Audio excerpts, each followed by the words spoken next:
What's up, everybody? My own Boontog, my own Aga, Magananu Maga. All them dang Agas and Lagas. They say, yeah, my own Aga. I guess that's Iloilo. My own Boontog, of course, is Bisaya. Yeah, I don't know, man. Too many freaking dialects here in this country. What's up, everybody? How's it going? Everyone hear me okay? Sound check. Guys, I got up super early. Sometimes, actually, most of the time I still get up pretty dang early. I mean, I don't usually sleep past, sometimes hardly ever am I sleeping past 7 a.m. But this morning I got up at like 4, wide awake 4 a.m. I was like, screw it, I'll get up. Sat and watched a couple videos on whatever, a couple of videos on bikes and stuff like that that's coming out. Yeah, BMW 450 GS I think is hitting European market. It's out there and around. So, sorry, just kind of getting stuff situated here. I'm streaming from the dining room table. Mary Roses and Latte. So I had set myself up in the office, or moved out from the office here in the living room, and I could watch TV and stuff like that, and kind of be out here and look out the window and see what's going on. So, anyways, still here in Butuan, but just streaming from a little different place within the house. But yeah, man, what's everybody up to? Good morning, good afternoon, good evening. We got Sunday morning, 6:30 a.m. I've been up for what, a couple hours already.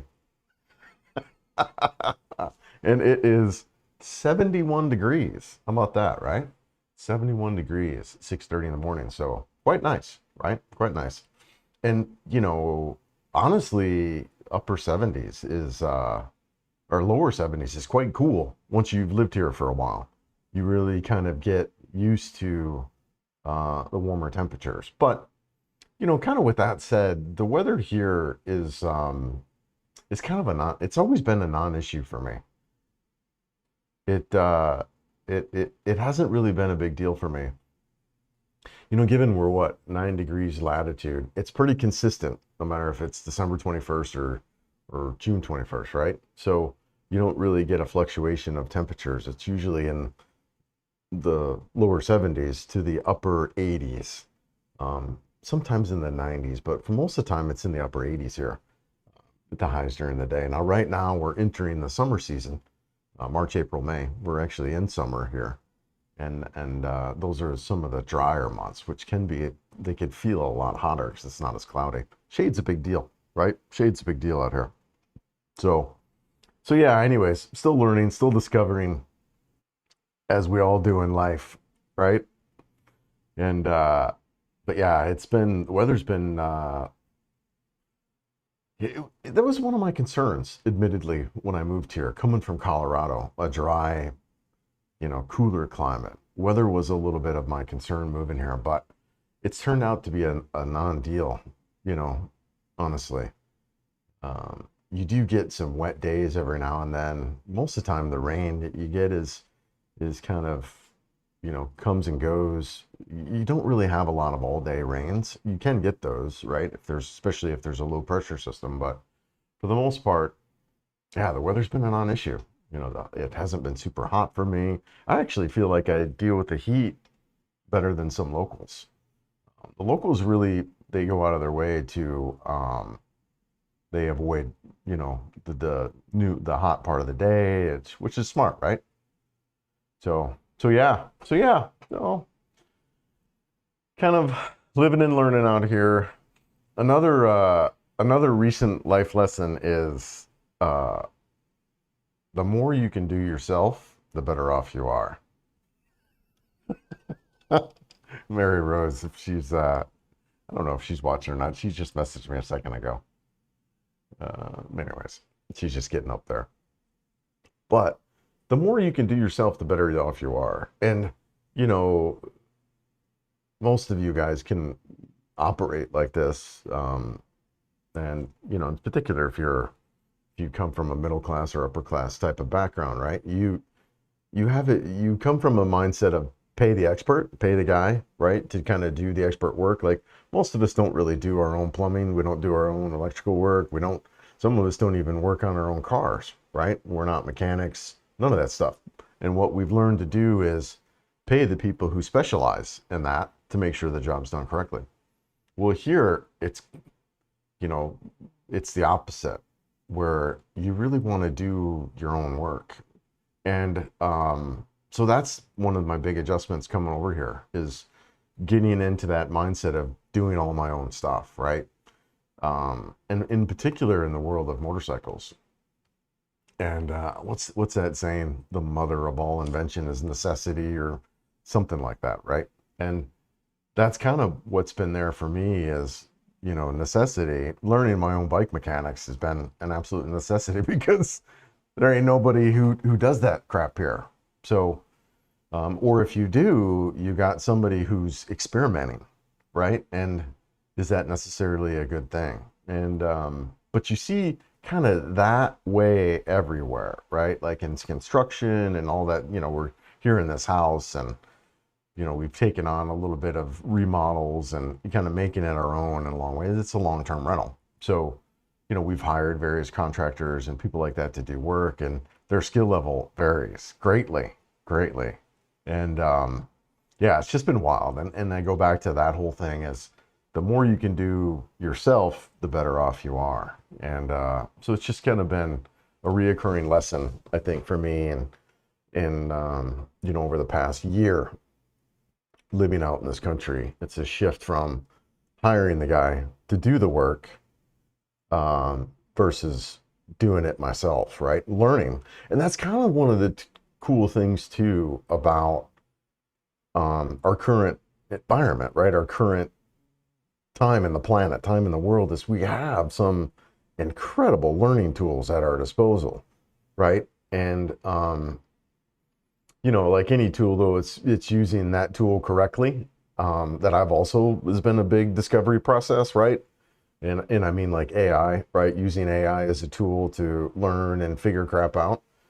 And so that's also too been another big thing for me that's been there over the past year.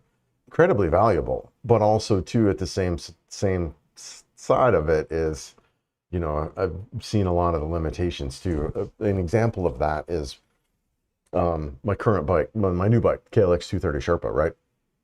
So there's different models depending on where you're at in the world. There's a North America model, there's a Southeast Asia model.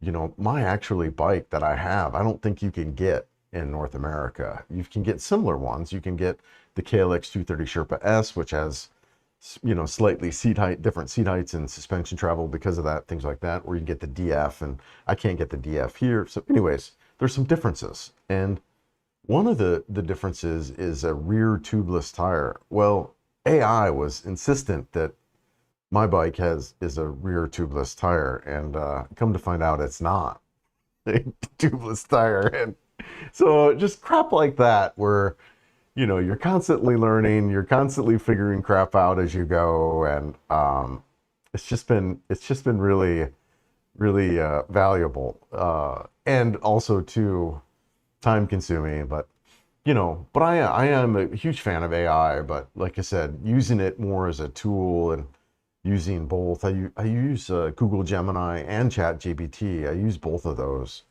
and I kind of bounce stuff off of both to kind of get crap done. But yeah, AI is not always right, isn't it? I mean, and that's kind of been, I mean, I've known that, but the thing that kind of gets me about that conversation is, you know, they need to model it a little different, where they can just basically, unless they're, I mean, even AI was 100% sure, like, my rear tubeless tire. I mean, you should see in these conversations, right? I mean, these are repeated and over again, you know, things. Hey, is my rear tire tubeless? I can 100% guarantee, you know, AI's response back that it's a tubeless tire, and so on and so forth. And, you know, come to find out it's not. And both ChatGPT and Google Gemini had that wrong. And, you know, there's some confusion about you know, the model that it comes from. But I could actually share this, because this was really helpful, and in my discovery and a lot of that stuff. Now I'm still using AI, right? Like I'm still using all that stuff, but what I'm learning is just like any tool, right? You don't want to use a hammer to stir your soup, right? You want to use a hammer to drive a nail. And AI is definitely a tool for sure, but you got to use it right, you know? So, and one of those things, let me see if I set this up right. Yeah, cool. There she is. Yeah. One of those things is setting AI to, so what I've done is I've downloaded my service manual. I don't know if any of you guys have been here, but I found this website, service manual warehouse.com, and I had downloaded, you could find service manuals for any of your bikes. So what I did is I actually went out there, got the service manuals for my bikes, and then uploaded them up to AI, and then I'm using that as a way to kind of coach me in my discovery of working with bike mechanics, because I wasn't a bike mechanic. And just as I said earlier on in the video, I actually hired the guy, so things like that. So yeah, that's also been another area of a lot of growth and development is around AI, and just using it as, for me, as a tool to learn. Also like construction and painting, and a pretty cool thing is we were looking to paint the house, and it was really, I was able to take a picture of the front of the house and be like, here's the current, because look, right, it's all yellow. Same with the outside. We did actually paint the office, but anyways, so I was able to take a picture of the front of the house, and then AI was able to just kind of throw together random color schemes, that was really cool, man. I actually enjoy that. So it's been an incredible help, extremely beneficial learning tool, and but just learning, to feed it the information, and to give it the service manual is a 700-page document that goes through the details of servicing the bike, and feeding it that information with all the details, and then using that to coach me on how to do different things has been the way to go. That, so yeah.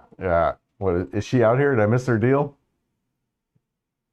Yeah, I can't see her on there. Yeah, so yeah, just kind of chatting around, guys. Like I said, impromptu live, live from the kitchen table.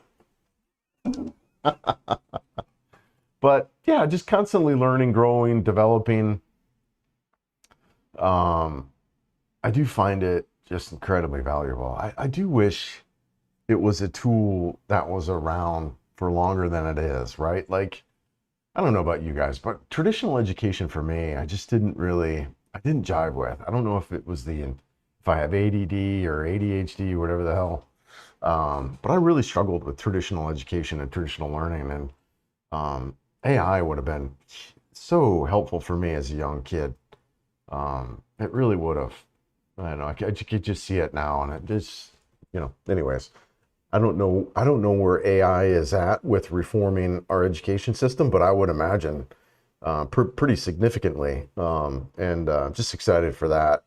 And I think that'll be, like I said, I wish that was around when I was a kid. So anyways, guys, that's enough of preamble. I don't really, if anyone's new to live streams, I don't necessarily have an agenda on these. I just like to talk. I like to use these live streams as a way, for you guys to ask questions or to chat or whatever, right? They're just really open. I'm really open. We can talk about whatever. But yeah, I guess that's enough preamble. I've been doing a lot of writing. Like I said, doing a lot of writing around the neighborhood, learning that KLX 230, man. What a machine. What a machine. Really, really good. Let's go back to that website. Just kind of take a look. It's just so incredible. For those of you who aren't aware, I had picked up this KLX 230 Sherpa, and there's this big trend in the motorcycle industry over the past really several years. Himalayan 450 came out, the CF Moto 450 MT, and you know, those bikes are kind of changing how we are with these lighter, more off-road friendly bikes. And I was one of those guys who had bought the Yamaha Tanner A700 and was like, oh crap, this is way too much bike for me to learn off to ride off-road. And admittedly, it gave me a bunch of off-road anxiety. I didn't enjoy riding off-road. I was like, you know, I basically kept that bike on the pavement the whole time, which, you know, I mean, most of us do. I got this bike, man, and it's the complete 180. I pretty much ride exclusively off-road. I don't hardly ever see pavement. I'm so excited for when it rains, because then I can go play in the mud versus absolutely terrified on a big 400 plus pound machine. You know, I could go out on this thing, which is like a bicycle. It's, you know, just under 300 pounds. And it's just completely transformed my off-road experience, and really, really digging it, and thoroughly enjoy this bike, man. I like I said, I'm out every day almost riding that thing. And there's a trail that I like to run on. It's a simple canal road.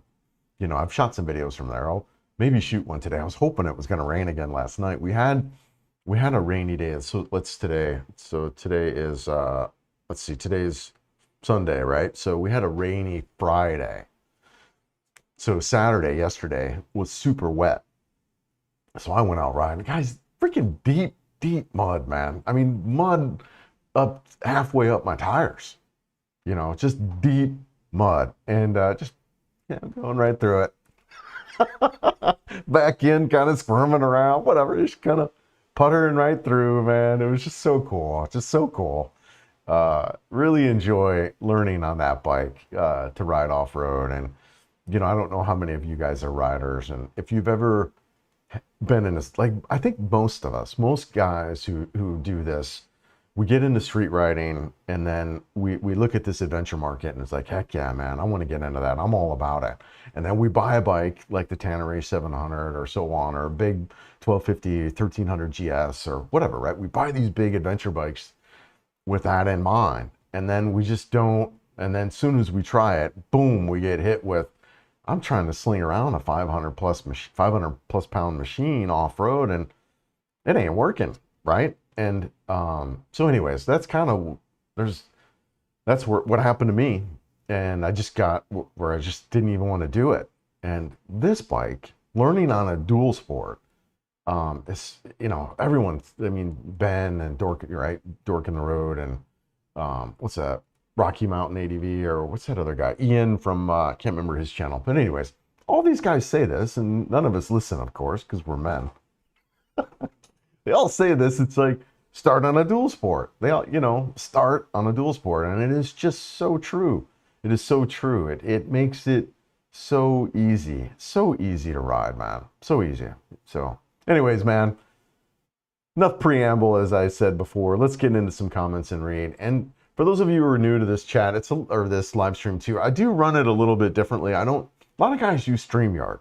And StreamYard, one of the nice things about StreamYard is you could pin comments when you talk about them. StreamYard, though, the free version is, to me, it's kind of garbage. You can only push 720, and you got their ad on there. I moved away from it. You can do full HD from there, but it costs you whatever, $30 a month. So anyways, man, I use this. I don't have the ability to pin comments as we're talking about them, but they do come up.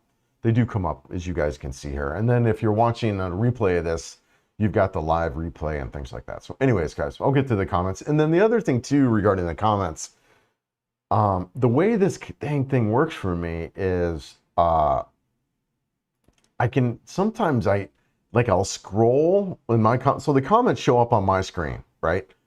But sometimes I'll scroll, and the dang thing will, Mary Rose has seen this, the dang thing will jump to the bottom, and then I gotta scroll right all the way back up to try to find it. So if I do miss your comment, just say, hey, look, you missed a bunch or whatever, and I can scroll back up and look, and that kind of deal. So anyways, that's enough ramble on the live streams. Here we are.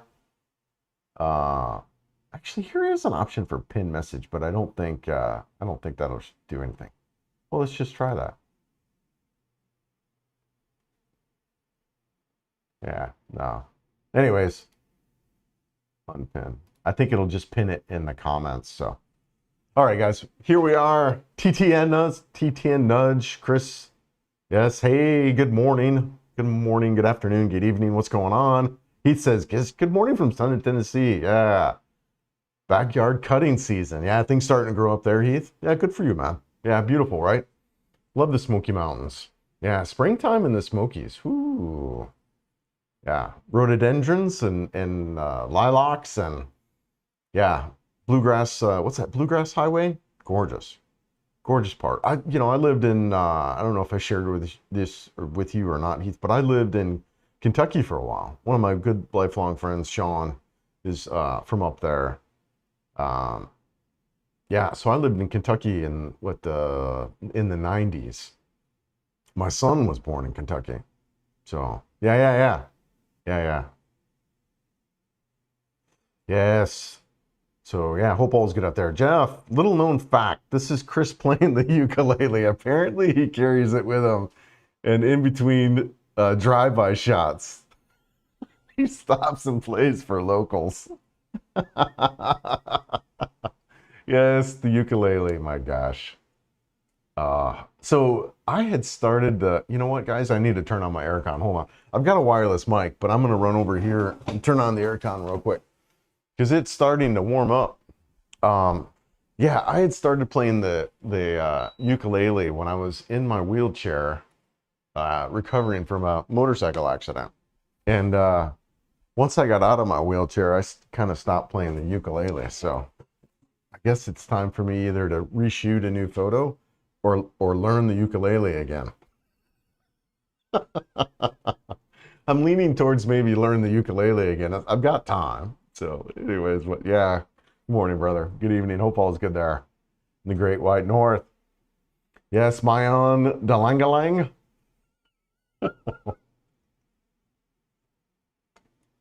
Let's see. What's this? AIC USA. I'm from Los Angeles. Where are you at now?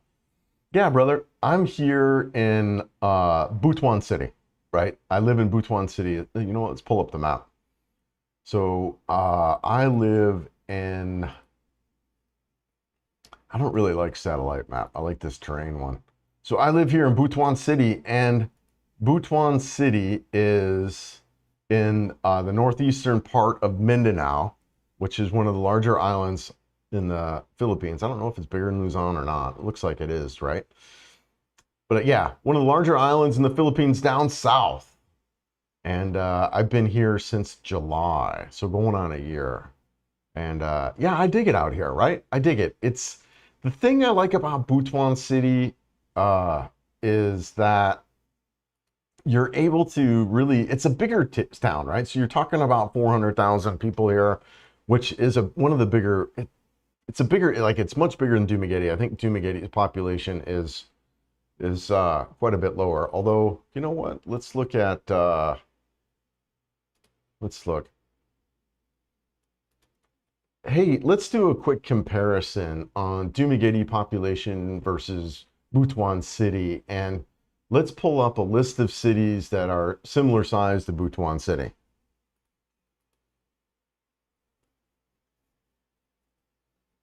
All right, so Butuan City, yeah, roughly 400,000. I just bring up Dumaguete because most people know that. So yeah, you're talking over twice the size.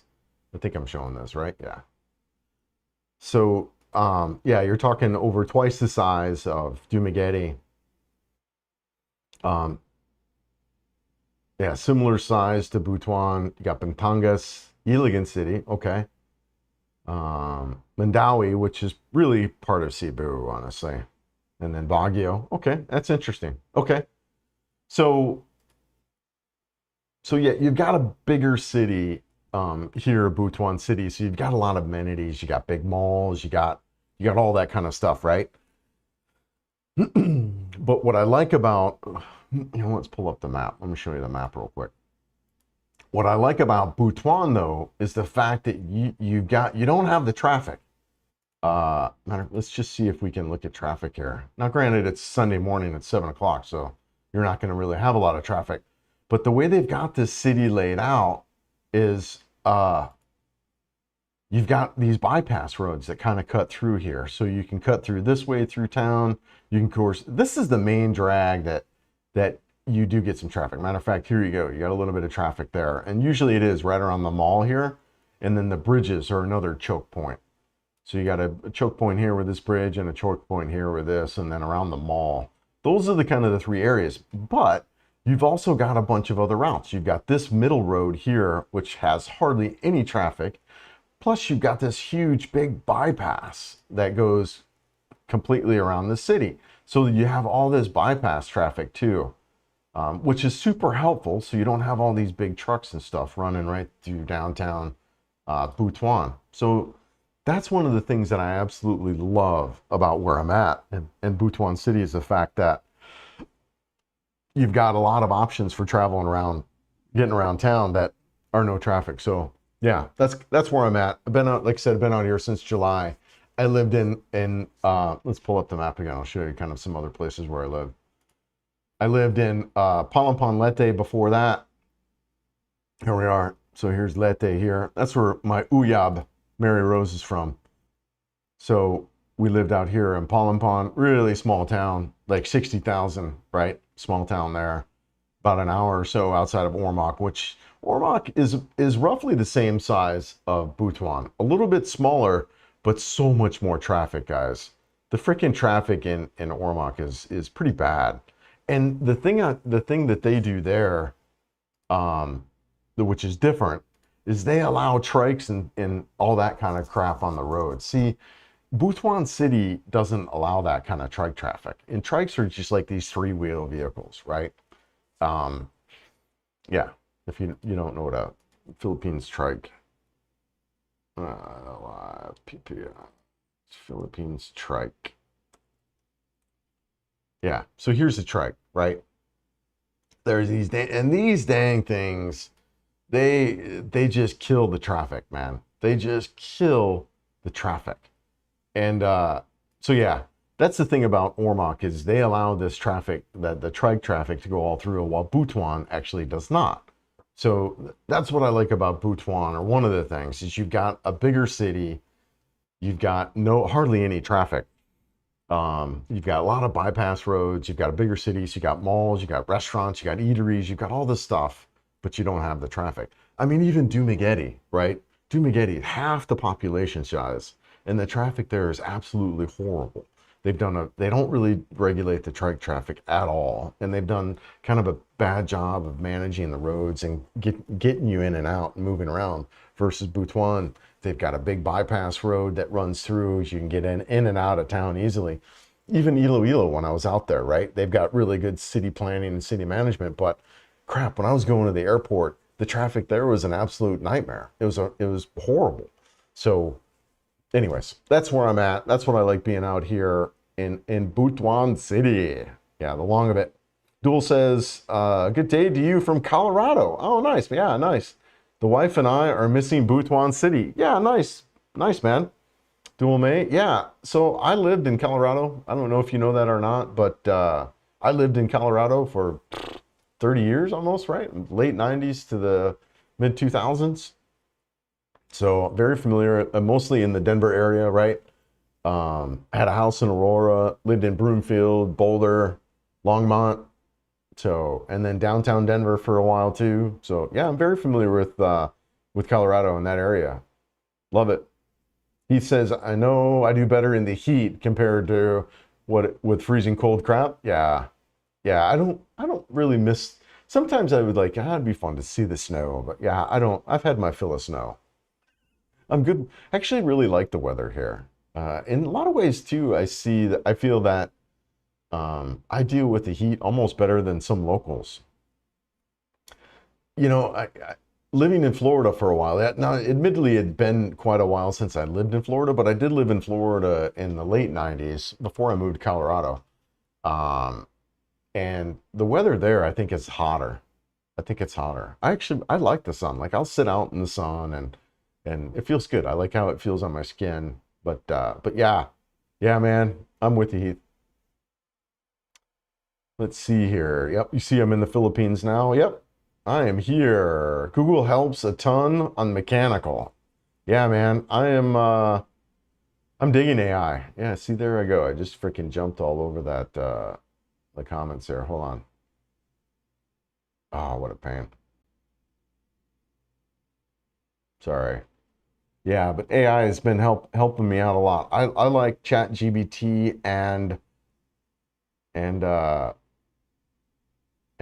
Google Gemini.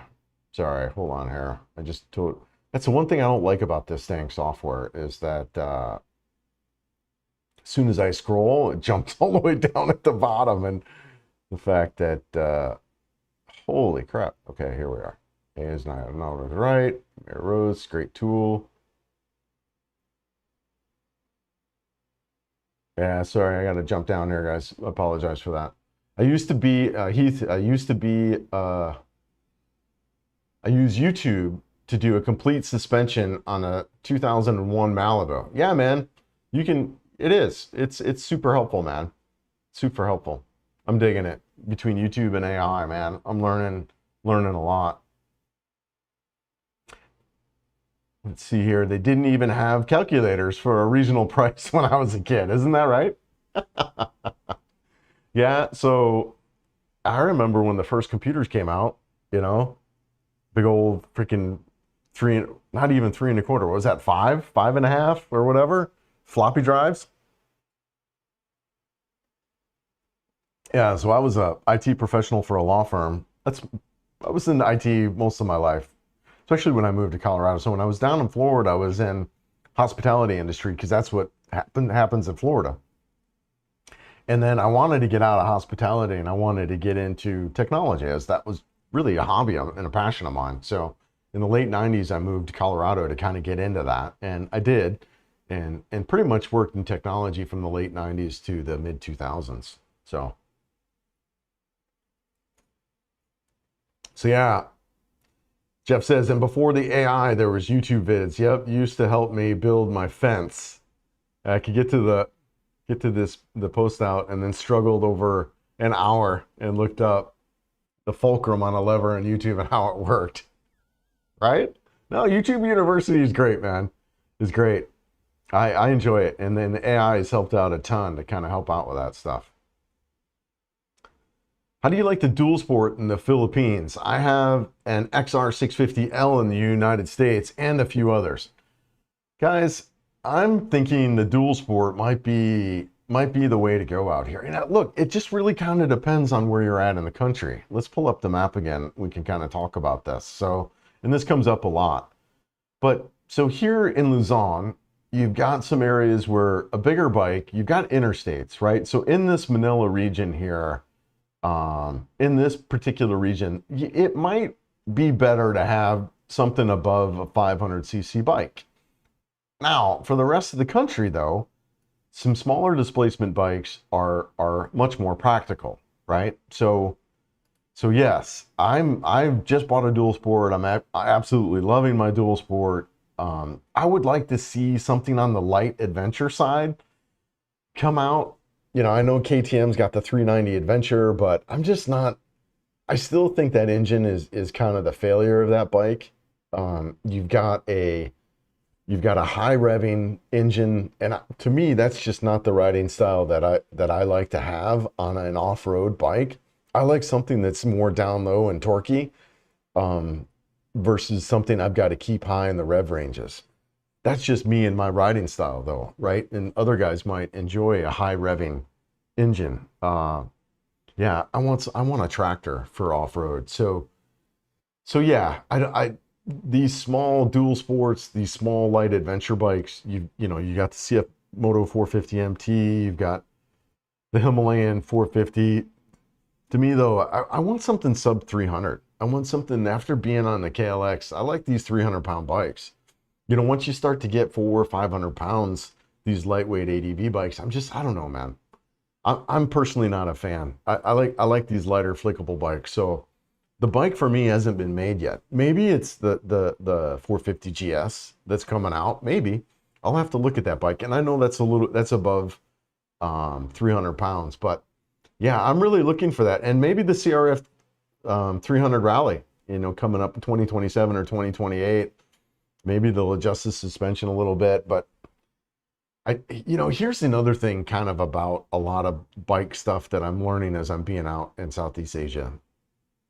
And really, in general, being out of United States is, you know, I had a really limited view living in the US. And when I moved out of the US, I really kind of got this whole global perspective in a lot of ways, right? And one of those that I'm speaking to right now is motorcycles. You know, and you know, United States is a very small motorcycle market, very small compared to if you look at globally. And what works in the US doesn't necessarily work here. And our motorcycle sales are nothing compared to like Southeast Asia or India or any of that, right? So these manufacturers make these bikes to sell, and they don't make them for United States market, which is minimal. They make them for the rest of the world, right? So what do I mean by that is, you know, you have these big honking bikes sometimes that are for North America, but then you've got these little bikes like, you know, that work well here, or scooters or whatever. So yeah, it's just really wild. You know, the bike that I want, the bike that it's coming, right? There's this shift of smaller displacement bikes. There really is. And over the past several years, it's coming. So yeah, we'll see how that rolls, man. We'll see how that rolls. Hopefully more and more bikes come out. But yeah, I think the XR 650L might be a little bit too big in the Philippines. I think some smaller displacement bikes are the way to go. The CRF, and I was kind of one of the things I was going with that is that I was going to say that the Honda CRF 300 Rally is undersprung for North Americans, but it's sprung right for the rest of the world. You know what I mean? But yeah, the CRF 300 Rally, I think would be a good bike. You just got to do suspension work on it to make it work for North American bodies. And I think that might be a good bike down the road for me. But right now I'm enjoying the KLX 230, and maybe I just keep that bike. You know, it is fine for what I do. I don't necessarily have it that it's underpowered. I don't. I think it's a great little machine. I do have it that the suspension might need to be adjusted for my weight and size. But I don't necessarily need more power. But I think the rear shock I need to swap out. I think I need to do a full suspension kit on that. And that'll allow me to kind of carry more weight on there. Like if I want to travel with it, like turn it into a small adventure bike. Yeah, so anyways, yeah, good stuff, man. Fellow traveler, what storage options to keep on your bike if you take extended trip? That has been my biggest challenge. Absolutely, dude. So on my Honda NX500, I actually went with the OEM stuff on there. So I've got panniers, I've got top box, all from Honda, and a tank bag. The tank bag's been great. The top box is okay, but the panniers admittedly are a little bit on the small side. I kind of wish I went with what's that called? Shack or Shad or whatever the hell, that aftermarket exhaust on there. You can get a little bit bigger panniers on there. The OEM panniers are a little bit on the small side. I don't know the liters on those. I'd look for yourself, but that to me has been one of the things I've also struggled with. I have a big roll bag that I also use that I'll tap down. I'll use some rock straps and tie that to the back of my bike. And I do that quite a bit. So I do like that. And that's probably what I'll do with the KLX 230 is just attach that roll bag to the back of the bike and then just really trim down kind of what I travel with. You know, I bring a lot of crap with me. I bring my laptop, an iPad, bring oatmeal and coffee. You know, I just bring a lot of stuff, and I'm gonna have to really trim that down if I'm looking to travel with the Sherpa. So yeah, that's kind of how I'm rolling it. But yeah, looking at a good travel system is key, especially when you're talking about some of these smaller replacement bike.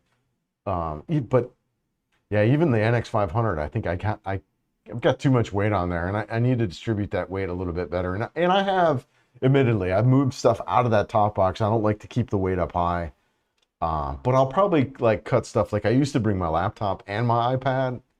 Just you know. And the only reason I bring that stuff is that way so I can upload while I'm traveling.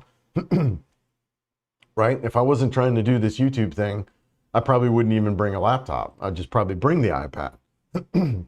Right? But I'm trying to upload content and edit content while I'm traveling, and so my gear kind of gets a little better. I bring drones. I'd probably still bring the drone anyways, just because it's fun to fly and get some shots like that. But if I wasn't trying to vlog, if I wasn't trying to do a bunch of other stuff, my gear would be significantly less, right? So yeah, good stuff. He says, don't forget about detours that you don't know about for the off-road bike. Yeah, that's really why too, you know, just a really good lightweight ADV or dual sport is what I'm liking, man. I mean, I have zero fear on that bike. I mean, you know, steep ascents and descents, those I'm not too fond of, but being in deep mud, you know, being off-road on that bike, it's so super easy, super easy. Yeah. Jeff says, hoping for rain. Yes, it's the shift now. I hope for the rain so I can go play in the mud. Versus not riding at all off-road because I was too fearful of being on a heavy ADV bike.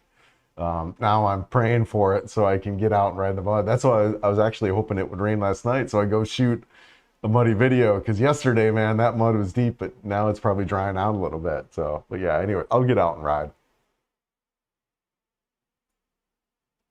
All right, Terry says, your exhaust should add 1 to 2 horsepower and a Canon air filter about another half. But if you flash the ECU to 2.5, yeah, Terry, that new exhaust, man, I'm digging that new exhaust. It is so nice, man. It's got a great sound. It's still in the legal limits. It's still, you know, it's still under emissions also, right? Like it has a Cadillac converter or whatever all built in. So it's an emission bike. But it sounds so good. It sounds really good. And I like, it's still a new bike for me, admittedly. I have whatever 700 kilometers on it, which I can't remember how many miles that is, but you know, still very much figuring out the bike. So I can't really tell if there's any performance gains on it, but it feels good and it sounds good. I'm liking it a lot. But yeah, the stats that I was looking at say there's pretty good big gains on that. Now, you know, and the reason is because it's what, a 17 horsepower bike to start with. So when you're talking about adding a horsepower to that, to a 17 horsepower bike, you know, whatever that's, I think what was a 6 or 7 or 8% gain that you can get just from swapping out the exhaust on that. So that was pretty interesting. So yeah, I'm super excited about that, Terry. Jeff. Yeah, back when I healed faster, you might have considered riding off-road, I suspect is what we're talking about there. I hear you. I get it. And I don't plan on coming off the bike. You know, I don't, it's not my goal either. I'm not interested in coming off. I ride slow. Even on the street, I ride slow. I don't really ride fast. And, you know, I think that's been a big shift for me here too in the US. You've got interstates, you've got highways, you've got, you know, speeds of 70 miles per hour. Shoot, I converted to kilometers, so it's hard for me to sometimes convert that stuff out on the fly, but I don't really ride. I think average I ride around 40 or 50 kilometers per hour, whatever, 20, 30 miles per hour. I don't really ride that fast anymore. And that's on pavement, you know, and a lot of it too is just because I'm rubbernecking, you know, I'm riding and I'm like looking around at the scenery. So, you know, I'm really enjoying myself. I'm not riding for speed and that kind of deal, you know? So, but yeah, man. Yeah, I hear you. I don't, healing faster is definitely part of it. And aging, coming off the bike is not something I'm interested in doing. KLX has been around for decades. They have a great reputation. Yeah, great bike, right? Yeah, it's been around. They reintroduced the Sherpa, the KLX 230 Sherpa. Sherpa's been around for a while too, right? I think in the 80s it was around. So, but yeah, man, and my first bike was a Cowie. So I'm a fan of Kawasaki. I like it. I like this bike a lot. Air-cooled engine, simple, you know, mechanical supposedly to work on. So I'm stoked about it. I really am. Should be a good bike. I'm excited. Jeff says, I found out I can't even ride a damn scooter anywhere in Southeast Asia. Frickin' Asia. I don't have a full motorcycle license and won't be getting it. Very disappointed. Wondering how many expats do it anyways. Yeah, Jeff, it's really interesting here. So in North America, I don't know about in Canada, brother, but I think in the United States, anything above 150cc, you need to get a license for. I could be wrong. I don't know, right? But I know there's a CC requirement. And anything below that, you don't. You know, here, anything like two-wheeled. So click 125, you need the motorcycle endorsement. Obviously, the Honda ADV 160 and all that. You need the motorcycle endorsement. So you're right. You do need a license. Now, would it be a problem or not? I don't, it depends on where you're at, brother. It really does depend on where you're at. And what you want to look for is LTO presence. Like, is there a big LTO, which is the Land Transportation Office, which is equivalent to like the DMV/police, right? Because the LTO is kind of like the police in some ways, where they're the ones that are out there giving tickets. Right? You don't really see police car, I've never seen a police car. Well, you see more like trucks with guys in the back. But you don't see like the typical cruiser along the road with a radar gun. I've never seen anything like that, right? Ever. How it typically works is you've got like the LTO office, they'll be standing there on the side. It's really kind of comical because you can see them coming up when you're coming up to them. So they're standing there on the road, they got a checkpoint. And then, dude, everyone is stopped like before the checkpoint. So Filipinos, is if they're not licensed, if they're not registered, they're just stand there and wait. And people can see each other. Like the LTO is looking at them, they're looking at them, and they're just standing there. And the LTO doesn't walk over and start giving out tickets. No, they just stand there too. Dude, it's really kind of funny. It's hilarious. And you, like I said, now that I've seen them, I'm like, I just start laughing because you can see all these cars pulled over and they're like, oh, there must be an LTO checkpoint ahead. So, and then what they'll do is they'll check license, registration and all that. But as a foreigner, honestly, a lot of times they just wave you through. They just kind of go through because they know you're registered. Now, here's the thing about your license and the Philippines driver's license. They may or may, so you could ride 90 days on your Canadian license. You could ride for 90 days. So they'll look at it and whatever and go on. They're mainly just kind of looking for registration. So Jeff, if you get into some of these more rural areas, first of all, you may never have an LTO checkpoint anywhere, everywhere. You just ride around and go. And that's been my experience here in Butuan. I just ride. I've never been pulled over. I've been through several LTO checkpoints. What they want to see is my registration, not necessarily my license. And if I just showed them my Colorado license, that's neither here nor there for them, right? So, so it just, Jeff, I think that depends, man. It just really, really depends on where you're at. Now in Cebu, yeah, brother, you might get popped there. But also too, in Cebu, you might not need one in Cebu. Like, I don't know if I'd want to, like if I lived back in Cebu City full time, I wouldn't want a bike. You know, it's more of a headache. It's a financial cost because now you got to pay for parking, right? And you get around, you know, where you could do moto taxis and stuff like that. So it just really kind of depends on where you're at, brother. And how strict the LTO is, if you would even need one, right? So it just kind of depends. But yeah, dude, the LTO here is a trip. It's really kind of wild. Yeah, the comments show on the right side here. Yeah, it's just a little different. It's just a little different because of how, like in StreamYard, like your comment right here, even though you said it a while ago, what you could do in StreamYard is I could pin it, right? I could like put that up and that way you'd know where I'm at in the conversation in the string and that whole deal. So it's just a little different in that regard. I have this other tool that puts the comments up here too as you say them. So it also puts it up in the window, but I don't have the ability to highlight it while we're kind of talking about it. As you can see here, I can get quite a bit behind. I get long-winded on stuff and can get behind in the comments, but so anyways, that's what I mean by that kind of deal. Let's see here. Yeah. Jeff says, I see your mad, yeah, mad scrolling.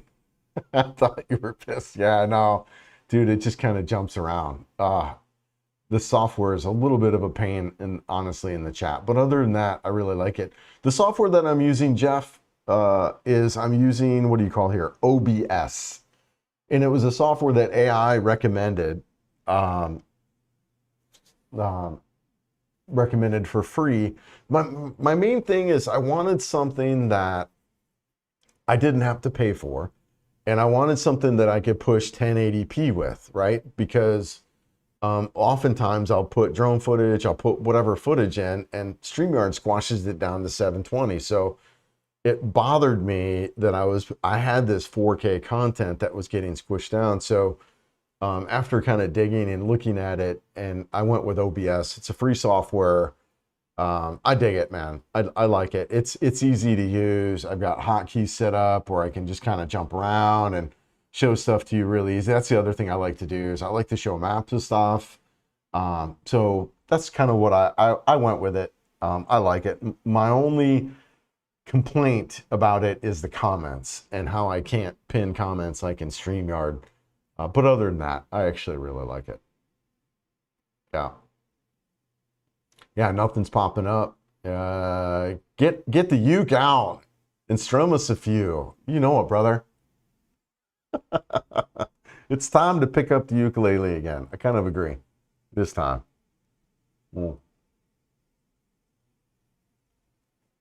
Time to play the uke, man. Captain Ron, what's up, brother? Still waiting on the videos of Chris playing his new uke. I know, right? Oh, man. What are you going to do? What are you going to do?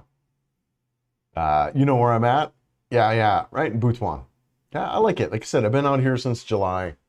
Yeah, got in this house. A little bit, you know, guys, when you're kind of living in these, you know, really outside of like Davao, Cebu, Iloilo, some of these even bigger cities, freaking housing can be a problem. Freaking housing can be a real challenge.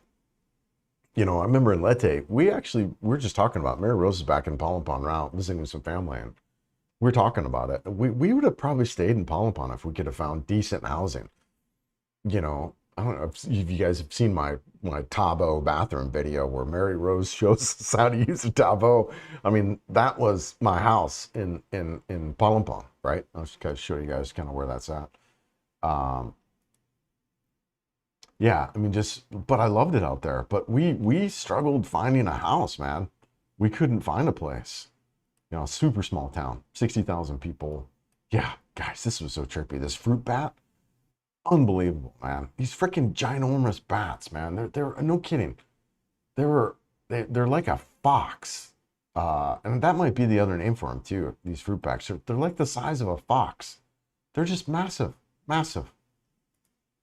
Anyways, housing was a real problem. And housing can be a problem no matter where you're at. But anyways, we found a good place here in Butuan. We like it. Three bedroom, 2 bath. You guys have probably seen the video. That video is doing really well. It's like 700,000 views. But I don't want to be a real estate channel, right? Anyways, found a decent place out here. Like it, dig it. It's good. It's roomy. It's home. You know, and this guy's, you know, it's an investment property for him. So I can stay here as long as I want. And he wants us here, right? So yeah, it worked out well. But housing's a real challenge, and we struggled with finding a place out here too.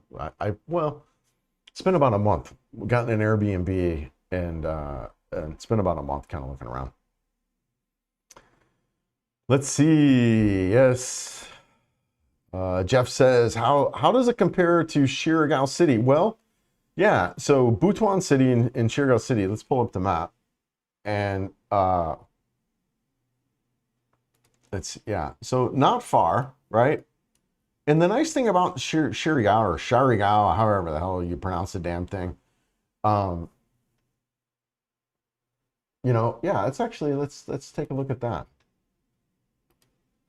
How about Butuan City versus Surigao City? How does that compare? Like size and population?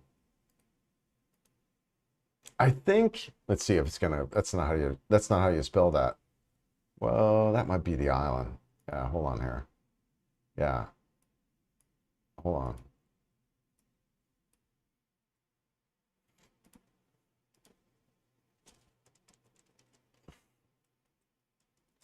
Yeah, I like this Surigao City.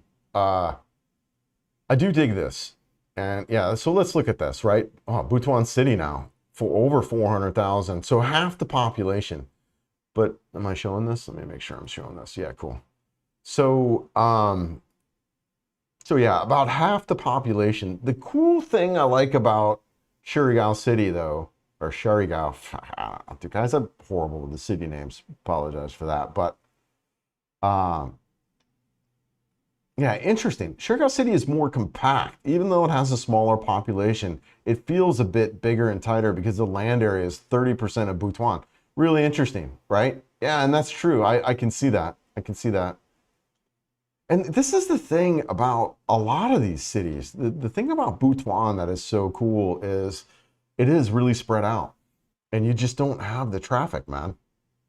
Yeah, yeah. But you've got a lot of the amenities. Yeah, the hub factor. Butuan serves as a regional administrative center. But the thing about Surigao City that I love about that town, honestly, and that is, where the hell am I here? That is a factor, right? So here we back are. Here's Butuan, here's Surigao. You look at what this is, and it's kind of like Cebu also. It is a big port hub. And what is Surigao City might be nicknamed like the gateway city or whatever the hell, because you've got access to all these regions.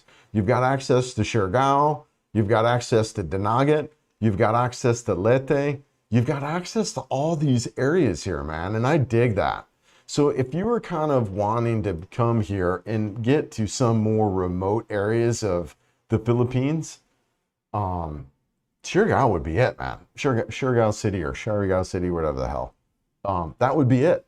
Because you would have all these boats and ferries that you can get to, and boom, you can bounce out.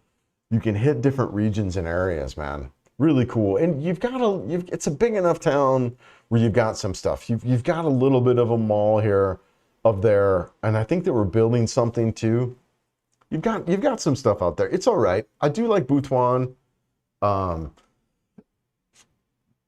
Yeah, Surigao City. You've got a little bit of a boardwalk and barbecue area. You've got a friendly town too. They were definitely foreigner friendly.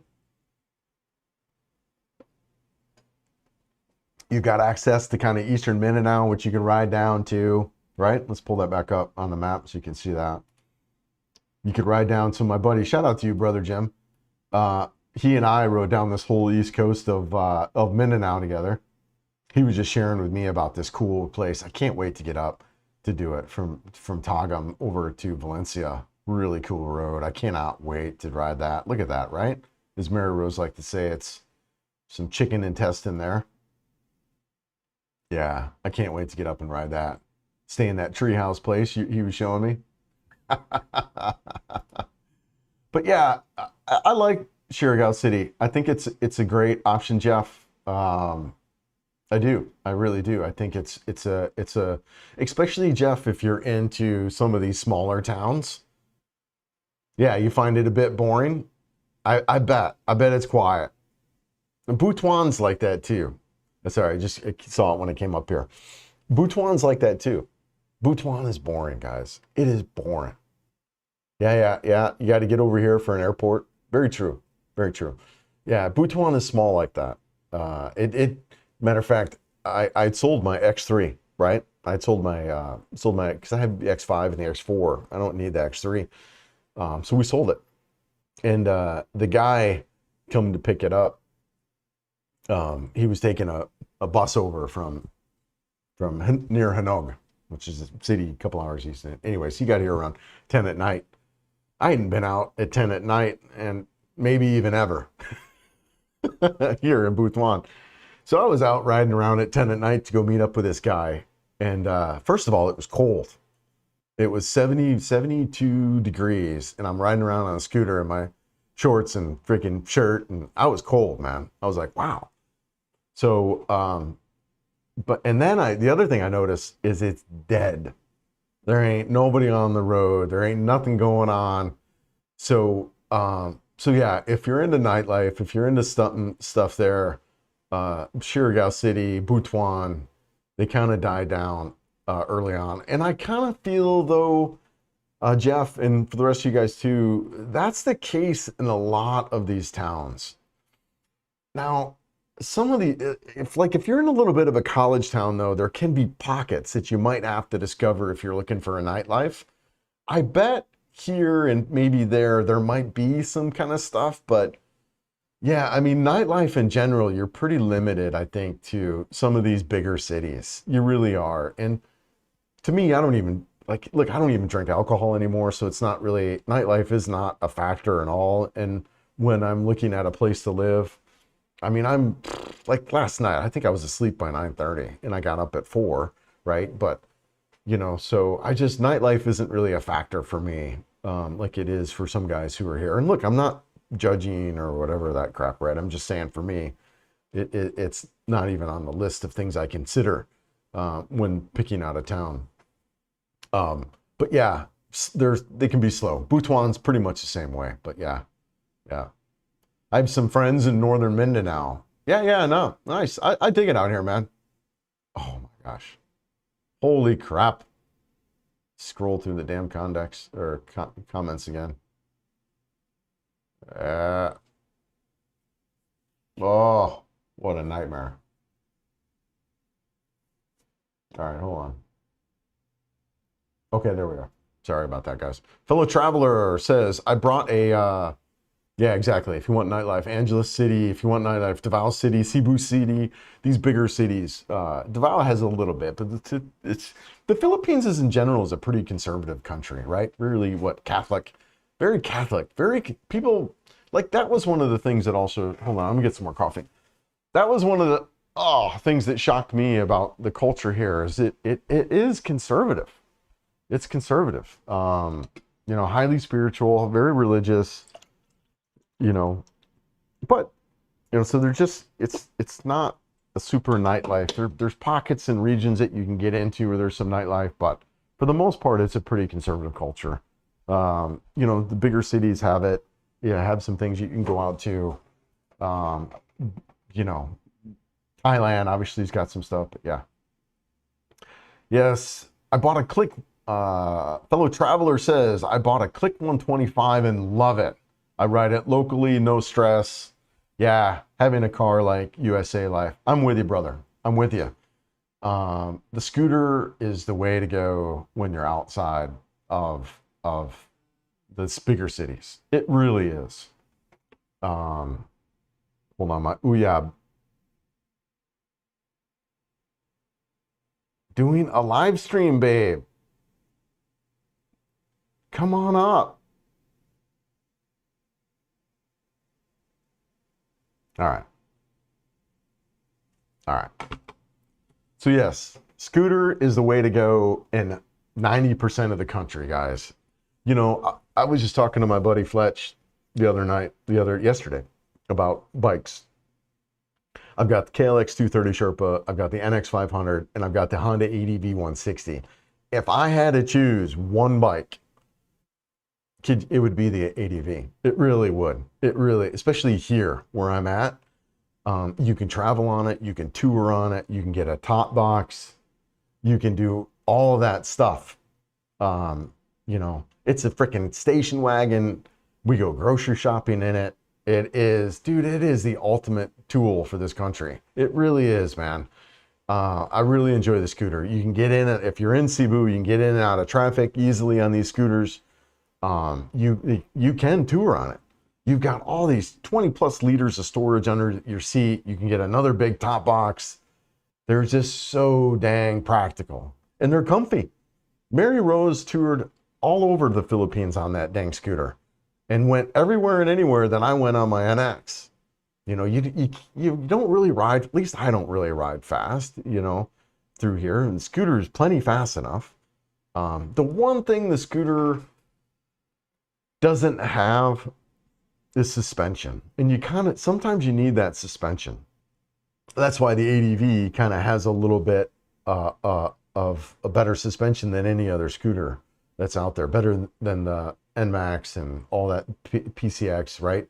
It's got the, you know, better suspension travel. You got the dual, I think a dual show of shocks on the back, or Öhlins maybe, dual Öhlins. Anyways, you got a upgraded suspension on there, which you need, you really do. So yeah, man, I'm with you on the click, man. The click for me was a little bit small. I didn't really like the steering on it, but big fan of scooter overall here. Jeff says, man, I've worked hard on purging Dumageddon from my algorithm. Thanks, man. We all know Cebu.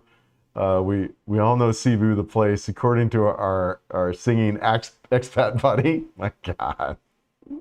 Oh, too funny. I wonder what the hell he's up to. I've admittedly avoided Cebu. Look, here's the thing about Cebu City in a lot of ways is you have a lot of that there. And like, to each their own, right? Salt and vinegar potato chips, barbecue sauce versus green chili. There's no such thing as right. But for me, when I looked at coming out here, I was looking for a calmer, more grounded experience. I was looking for sanity and peace and quiet and touring around rice fields and stuff like that. And Cebu City was not a good fit for me. Now, it was a good fit for me when I first got here. It was stupid simple. It was easy for me to get set up and established in the country. But I quickly realized that I needed to get the heck out of there. And I was kind of reinventing my life in the United States there in Cebu, right? Surround myself with expats and all that stuff. And I was very happy to get out of that and kind of more rural Philippines. It's a very different dynamic out here. It's different in the way of the Filipinos that you meet, right? And it's also different in the foreigners that you meet. Like, I don't avoid foreigners, I don't. But when I'm out here, the caliber of foreigners is just so different. I remember I was hanging out with this guy in immigration. He and I just clicked and bonded. Just a really cool dude, man. He's got a place in Eastern Mindanao, and he wakes up and surfs every day, you know, just that type of thinking and that type of way. You know, married, whatever. He's got a big farm, and just those are the type of dudes you meet out here. And I dig that, man. I like it. See, nothing wrong with the city life and wanting the more, you know, Western way of living. But you know, I'm definitely more of a province guy. Yes, my friends are in Lanao del Norte. Okay, yeah, nah. Nice, man. Yeah, nice. Jeff says, I hear the do-it-yourself. I built my backyard fence by the end of my neighbor's garage. So yeah, we share it now. Yeah, you build a backyard fence. Yeah, good for you, man. Yeah, do-it-yourself out here in this country is, especially in the provinces, it's a necessity in a lot of ways. And, you know, the thing about this country too that's there in the saving face culture is you encounter a lot of underqualified professionals, if you will. Just people who say they can do stuff and they really can't. And the problem is, and I bring that up in the saving face culture, is because they've never been told they can't, right? And versus us Northerners and Americans, we'll tell you firsthand, look, your work sucks, you know, I want my money back. And here, they just don't, they're non-confrontational. So yeah, if you could do your own drywall, you can do your own welding, you could do your own concrete work, you're better off. Especially if you're looking to do any kind of building or remodeling. Yeah, I'm 70 now, and the calculators were $1,000 back in IT. Yeah, you've been back in IT since 91? Yeah, good for you, man. I was right a little bit behind you. I started in the late 90s. My first job was Mac Store. I don't know if you guys remember them, the hard drive manufacturer, right? Not Macintosh store, but MAXTOR. And that was my first gig. That was my first IT gig. And I would help people install their hard drives and over the phone and install Windows and stuff like that. So yeah, man, that was wild, dude. That was wild. Yeah, so I did that for a couple years, and then I got into, I was doing IT support in the legal industry, and I stayed in that. I stayed with one firm for whatever 16 years, and provided white glove support for attorneys, staff, and paralegals. And I actually really enjoyed that. I oftentimes considered myself more of a sales guy than an IT guy, so I just stayed in support, and they paid me well, right? I was making over six figures, so most people don't stay in support, right? Like that's a gateway to more back-end system analyst or infrastructure tech or whatever, right? I just stayed in support. I dug it. I really did. I would always joke like I'm one of the IT guys that actually likes people. So, and I excelled at it. I really did. The firm I worked at, they put me in all the problem situations. So, for example, we had an office down in Colorado Springs, which they were having quite a bit of problems IT wise, whatever viruses or laptop issues or just users not fully understanding the capabilities of the hardware and software.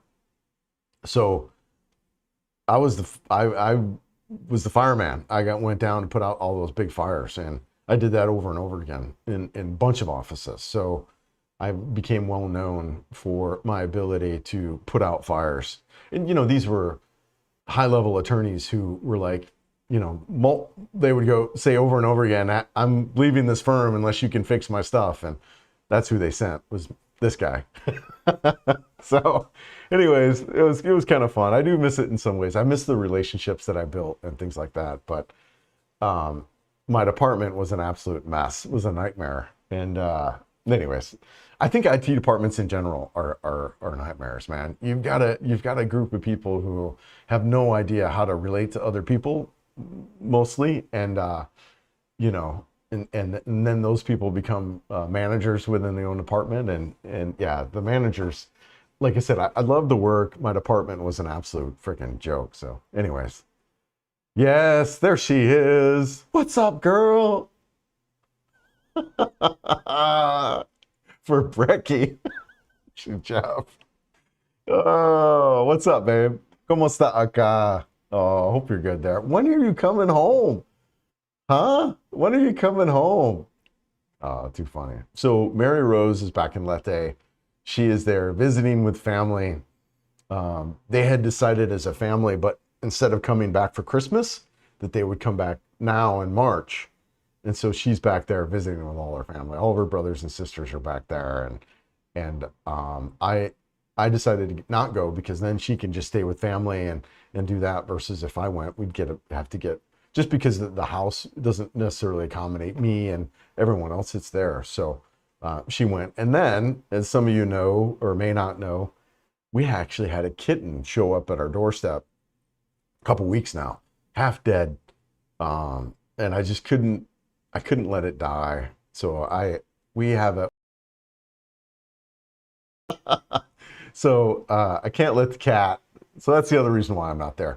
Otherwise, what I would have done is actually she would have went ahead of me, and then I would have just kind of picked her up, right? I would have picked her up and come back. So yes. Let's see, where am I at? Sorry. Yeah, do it yourself. I am 70 now. Yep, calculator. Yeah. Good morning from Kalung, Luzon. Yeah, nice. Yeah. Good for you. Yeah, good morning there. What do you say? Manga nanu manga. Yes, good morning. He says black and green screens, black and green dial up. Yep, with TV. Yeah, I remember dial up. You've got mail. Let's see here if I can scroll easily. My gosh, this thing. Too much traffic in Manila. A lot of traffic in Manila. A lot of traffic in Cebu. Yeah, a lot of traffic. Yeah, I'm with you. I've been living in part-times in the Philippines since the late 90s, you say. Oh, yeah, beautiful. So I did my scouting trip, I think it was August of 2022. I did my scouting trip, my first time ever. My brother was here in the Philippines, when, in the 80s? He was in the Navy, right? Back, so when Subic Bay was open, he was here. But yeah, I did my scouting trip in August, and then I had moved here December, right? Shortly after. Bikes are completely different in the US in the Philippines. I first went to the Philippines. I was thinking I needed a big street bike. Yep, I learned that scooters are very comfortable in the cities. I'm 6'2", 250. I'm with you, brother. That has been a big shift of me also in my learning is, you know, I talk about this all the time, right? The right tool for the job, and you know, you wouldn't want to run a 5K in cowboy boots. Bigger bikes are sometimes cowboy boots, man. You know, they really are. You really want the right tool for the job, the right shoe for the run you're going to do. Scooters are oftentimes that right tool. So I'm with you, man. I'm with you.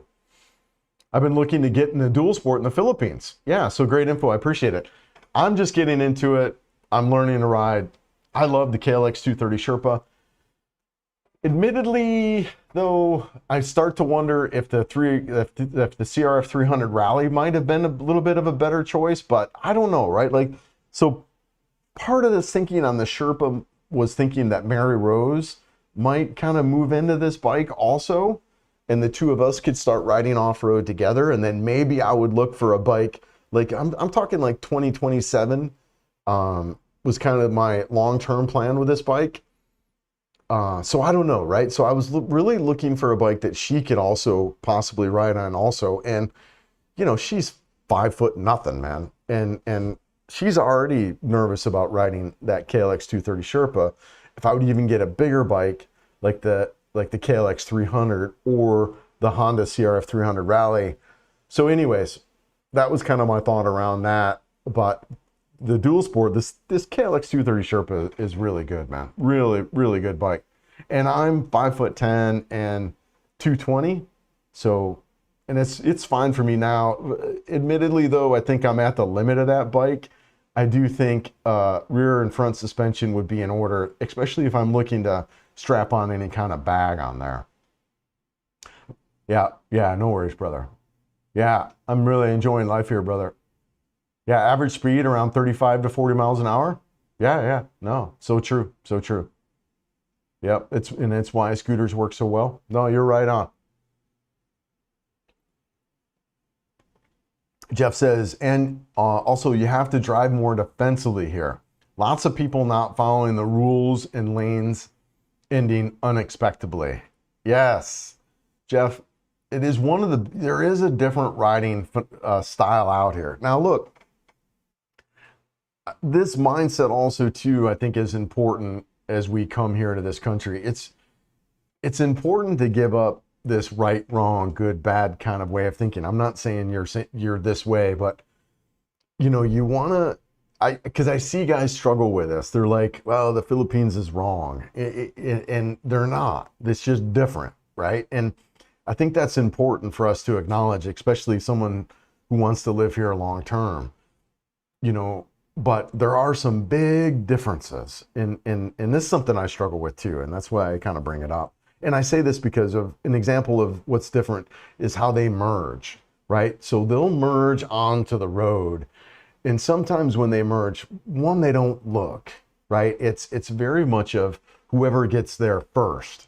So when they come onto the lane, they're in the road. So they've got the right of way at that point, right? And that's the way they think. And you want to move away from that's bad or whatever. It's how they do it, right? So they get on the road and they'll merge. And sometimes we think that they're just going to stay in that lane, right? That they'll merge on and they'll stay as far right over and they'll just keep going. Great. You can share the lane and stuff.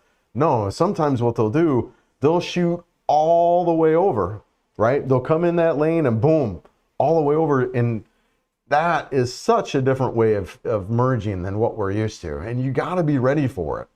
I remember I was riding around in Dumaguete and I shot this video, actually several videos. If you've seen early on for me, you can see where, in one of them, I remember pointing out, you can clearly see this rider coming into the traffic, not looking at all, coming right into the road. We also had a car. I remember I was riding with a bunch of guys in Cebu, and this car came right out and cut across a bunch of lanes. So yeah, the merging here is different, and you have to have your head on you. The good thing about the riding though here versus in the West is that there's more two-wheel vehicles on the road. So they're a lot more used to two wheels versus North America, where, you know, the majority of the vehicles are four. Here, the majority are two. So that's one thing that I think that has it going for it here, is just the majority of the vehicles are scooters and motorcycles versus cars. And the other thing that's better here is the road rage. It doesn't really exist out here. People don't have, you know, they don't have the confrontational way. They're saving face, right? They don't, there's just non-confrontational. So you don't, road rage just doesn't exist here, you know? So you don't have people trying to kill you. Not intentionally anyways, like you do in the West. Yeah, man. Yeah, good stuff, Jeff. I have a couple of Kawasaki's. I have a 1400 and 1000. They would be useless. Absolutely. Yeah, they would be absolutely useless here. Bigger bikes like that. Harleys, they just have no real benefit here at all, especially in anything outside of Manila. Yeah. I've 50cc or less for license in the US. Okay, interesting.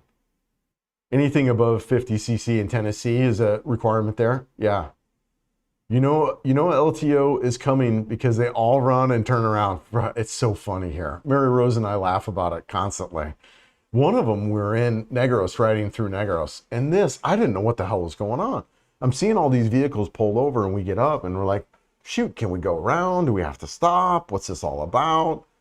And then we get up. I mean, this went on for like a good mile, this checkpoint line. And sure enough, they were all pulled over because they were a checkpoint.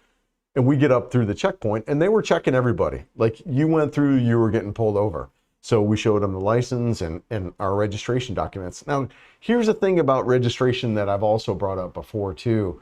You want to make sure that you bring a printed copy. Like, I keep one on my phone, but also have a printed copy, because sometimes they want the printed copy, which is an absolute pain in the ass when you're talking about riding around a dual sport. But nonetheless, have a printed copy with you somewhere. But yeah, the LTO checkpoints are funny.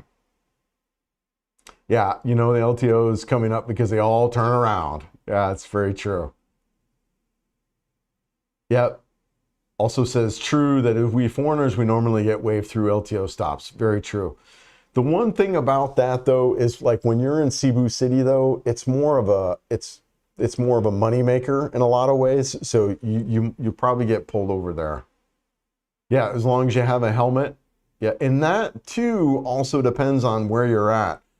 I'm trying to think, Bias or Bayas, whatever the hell the name of that town, about an hour and a half or north of Dumaguete. That town, nobody wore a helmet. So also Bye Leyte, nobody wore a helmet. If you were wearing a helmet, you were definitely one of the few. And it was interesting, and I don't know if this is true or not, but in Bye they were telling us that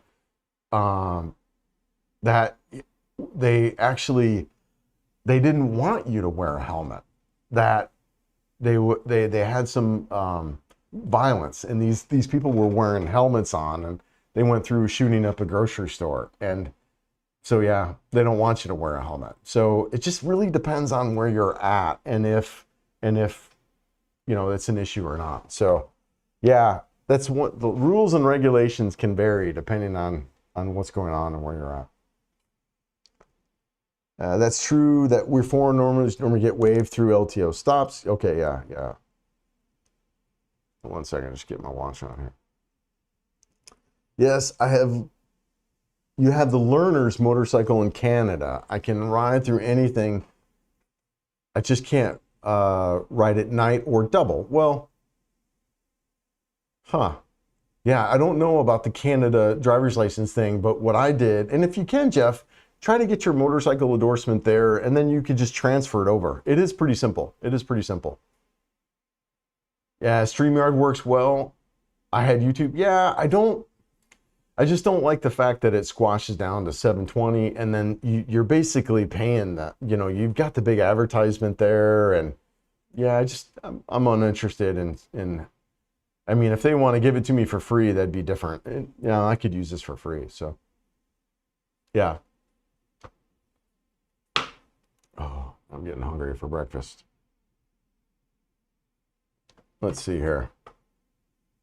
It's easy to get a license, easy to health check, etc. Yeah, the line wait is a hassle. Yeah, and that's was one of the things that we talked about in the last live stream where sometimes, you know, doing it outside of some of these bigger cities, like when we were in Palampan Leyte, where we lived at for a while, we went to the LTO checkpoint there, or the LTO office there, and actually got all my license stuff done there. When you're in Cebu, it can be a little bit of a pain in the butt. No question. But just you can go out to some of these smaller cities and get a lot of that done there. Yeah, Jeff, and that's the other part is you could probably get it done outside some of the major cities. Let's see, only visit the Philippines because I don't want to give up my medical insurance in the United States. Okay. Yep, just visit for 6 months, then return. All good. Okay, interesting. Yeah. Michael, KTM, what's up, brother? Pretty much made up mine. ADV 160 and the CRF 300 Rally, unless something new comes up before 2027. Yeah, you're right on, brother. You're right on. It's good stuff. Yep. And I kind of wish both of those bikes for me as well, honestly. Both those bikes. Good bikes. You know, you're right on, man. You're right on. And absolutely right, unless something comes up. There's another bike. There's another bike, though, that... Oh, shoot, I jumped down. There's another bike, though, that I have my eye on, which is the BMW 450 GS. So, but you're right on. Well, let me scroll back up. So one thing I don't like about it is that I have to... yeah, there we go. One thing I don't like about this software is it can jump around on me. All right. The thing about the 300 Rally, though, is that you want to look at that suspension. It's like we were talking about earlier. It's sprung for the rest of the motorcycle environment, not necessarily North Americans. There is a pretty decent aftermarket out here that you can do. So yeah, there's some things you can do there. But I would respring it. If you're anything more than whatever 180 pounds, you probably want to respring the rear and redo at least the fork oil on the front, from my understanding. Gas prices in the Philippines, yeah, jumping up. Yeah, I'm hearing that now too. Mary Rose has been traveling around, so ferry prices have gone up now too because of the gas prices. So yeah, I haven't really noticed it at the pump just because my, you know, riding scooters and crap like that. I mean, I get really good mileage, but yeah, I haven't really noticed it. My ex is in Tacloban City. We were on Leyte and live in Leyte for a few years. Yeah, man, I really like Leyte a lot. I like it. It's gorgeous over there. We might go back there at some point. Mary Rose and I were just joking about that last night because she's there now and, you know, missing family. And she's a fisherman's daughter, right? Like, she loves being around the water. And I do too. Although, admittedly, I don't know what I like more. I freaking really dig rice fields. I freaking dig rice fields. Let me see if I can share this out. I was just out and looking at some rice fields. Yeah, I mean, let's see, does this show? Yeah, there we go. That's at night for my buddy's house. You got a little bit of a rice field there. Yeah, and let's see here. I got a couple other photos. I was just out riding. I really, really, really dig the rice fields. And yeah, look at this. This is on my other ride just the other day. Here. A freaking carabao, you know? I mean, look at that. I dig the rice fields, man. Let me see if I can blow that up so you can see it a little bit better. Yeah. Check that out, man. They're just riding around with carabao, rice field, mountains, palms. Yeah, man. Yeah, anyways. Yeah. So, it's going well. Rice fields are it. let's see here. Where are we at? Yeah. How expensive is it moving from one island to another?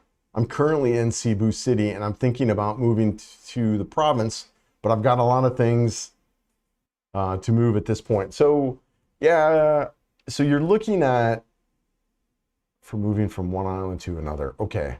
Yeah, it's a pain in the butt. It's a pain in the butt. We hired movers. I think they charge us around 50, 60,000 pesos, which let's pull up the calculator. Which that's not too bad. 60,000. That's $1,000 US, right? So it was a little bit high to move from, that was from Leyte to here in Butuan. We paid about that. So it just depends on how much stuff you have. It also can be hard to find quality movers. A lot of them are scammers. So it just depends. Yeah. It's not as convenient as you think. It's just like everything else that we're talking about earlier. Finding services, finding people to do kind of stuff, whether it's painting or construction or movers or any of that crap, can be hard finding good quality, honest people. You're going to encounter unqualified people who are listing their services as a professional that are not professional. You're going to find people who are just trying to take your money. So those kind of things can be a little bit of a challenge. You find it a bit boring in Sherpa City. Yeah. Yeah. Yeah. Oh, wow. Yeah. Sorry.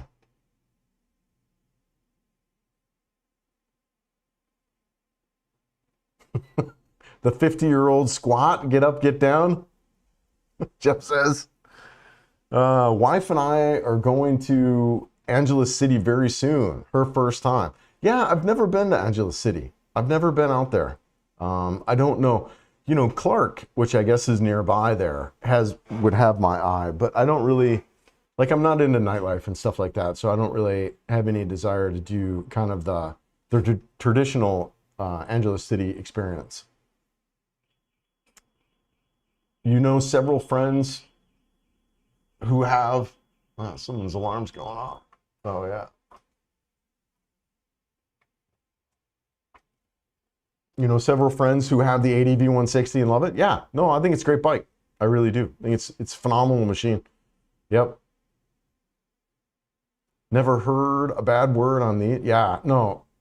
160 is great. My only thing about the ADV 160 is I wish it had a little better rear suspension. It can be a little underwhelming on some of these Filipino roads. You can just get, because you can hit stuff, you can get, first of all, when you're riding, you can get off-road like that.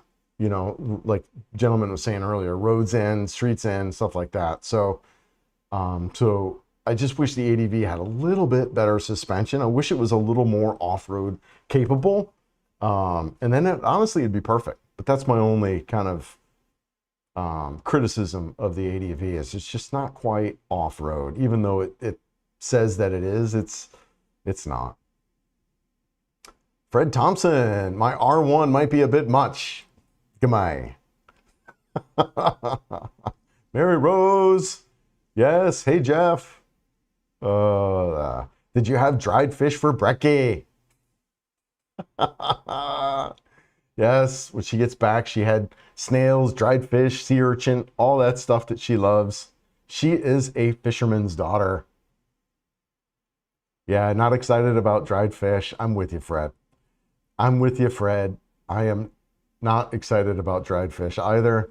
Matter of fact, when Mary Rose likes dried fish, she keeps it in a small sealed Tupperware.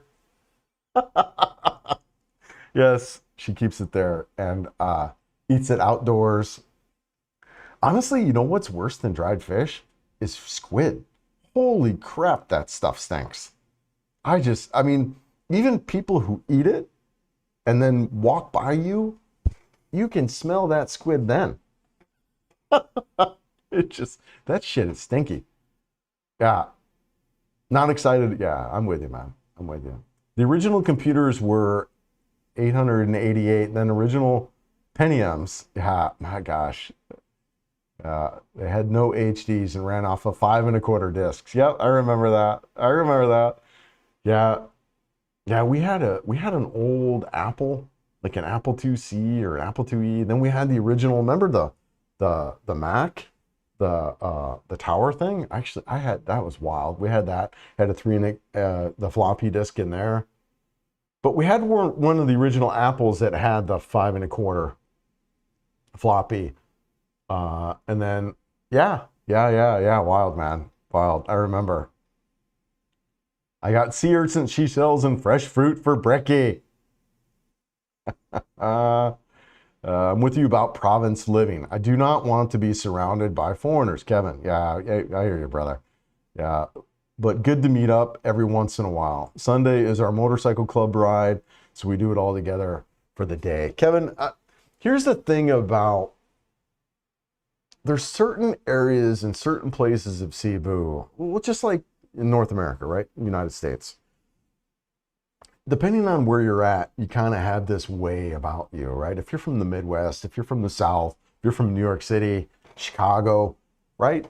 Same thing here in the Philippines. And the foreigners that live there, right? So if you've got foreigners that are in Cebu, BGC, Davao, Iloilo, Butuan, Bohol, right? They're just different depending on the region. And a lot of us find the region that suits us, and that's hard. Just like it would be hard for us to move to North America as a Filipino trying to figure out where the heck would I live that suits me. And so that's the thing about that Cebu is that there's just, it's a great place to start and get set up, but you might quickly find out that it's just not a good fit for you and what you're after here in this country, especially if you're after a more, what I call like an authentic Philippines experience, like friendly locals, hi, good morning, kind of that small town vibe that some of us are chasing. I know I definitely was, so I just didn't find that there. And out here, you get that, but you also get a different foreigner experience too. I dig the guys out here. I really do. The guys that I've met out here have been great. They're rock star. They're just good dudes. You don't meet guys who are serial daters and just chasing women and that kind of deal here because you can't do it here. It's impossible to do here. You get found out really quick that that's your game, and then you're done. So the guys that are out here are family guys, they're church guys, or whatever. They're just not into the women and boozing and barring and that whole deal. And look, I'm not like criticizing that as a way of living. You live your life how you want to. But I can relate more to the guys who are just simpler and calmer and, they want to sit out and watch the sunset over a rice field, right? Those are the guys that I just or they want to go ride bikes in the middle of whatever. That's just what I relate to. It doesn't make it right, just makes it what I relate to. So yeah, the provinces for me are I dig it, man. I dig it. And I didn't know that. Just like like I said, someone move in the United States, lands in New York City and be like, what the heck am I doing here? I wanted quiet and solitude and beaches. Why am I yeah, you're in the wrong part of the country. You know what I mean? So similar here, you land in Cebu City and you're like, wait a second, I wanted friendly people and non-drama foreigners. Well, you're in the wrong part of the country. So anyways, that's kind of what I've been at. Yeah. Good for you though, Kev. I'm with you, brother. I'm with you, man. Yeah. And I need to get out to Bohol. I need to check that out, man. I need to get out there. Yes, Mary Rose, Aboo, Aing. Yes, good morning, good wolf. Hope you're good there. I'll be home soon. Yes, keep you on track and healthy diet. I know, right? Having my fill of oatmeal and cereal.